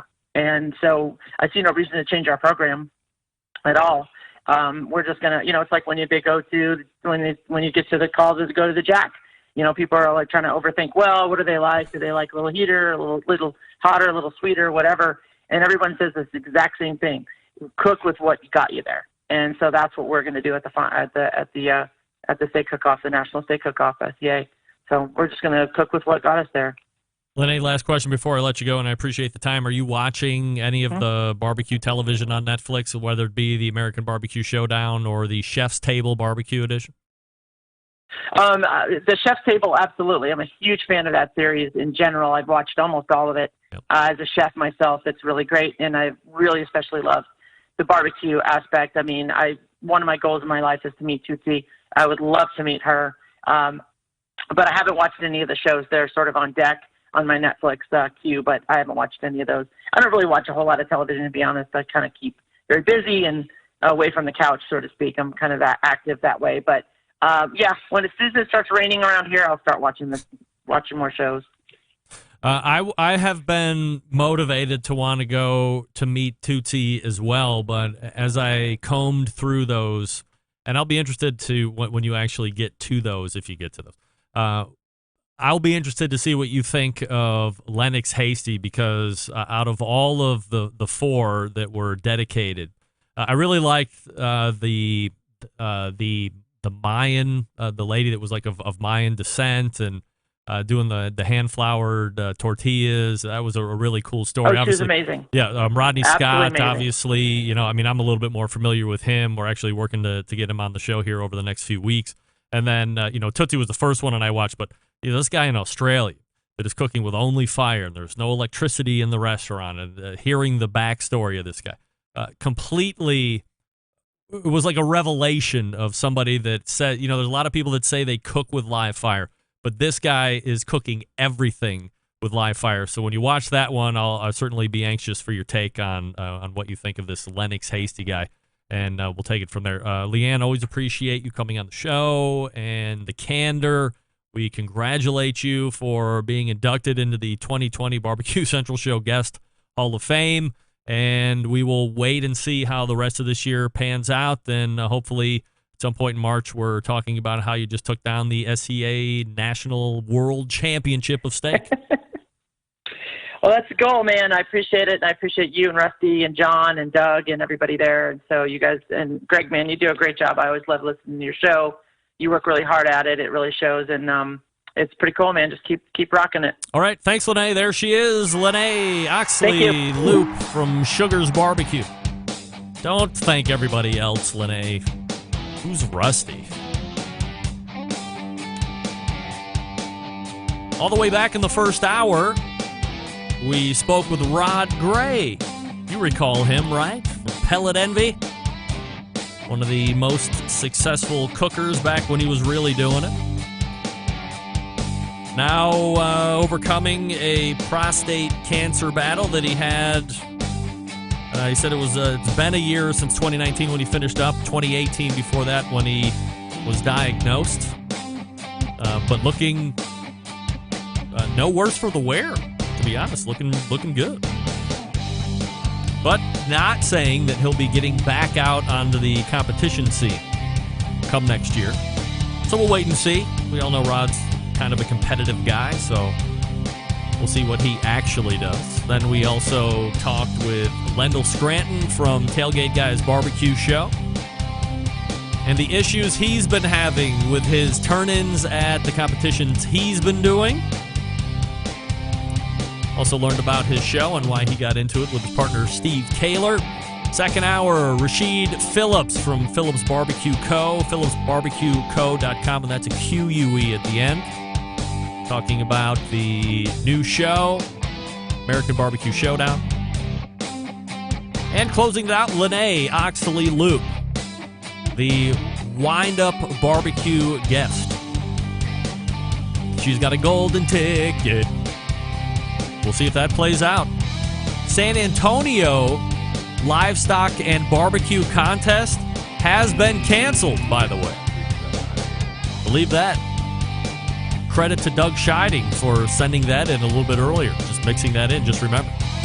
So if you're cooking the San Antonio barbecue event, not in 2021, you're not. I'll have more on that next week.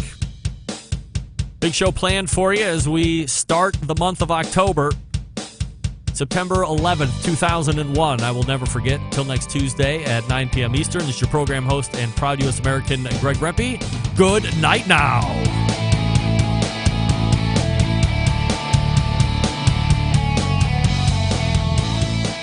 This is Stover, the barbecue hunk. You're listening to the Barbecue Central Show. Have a hunky day.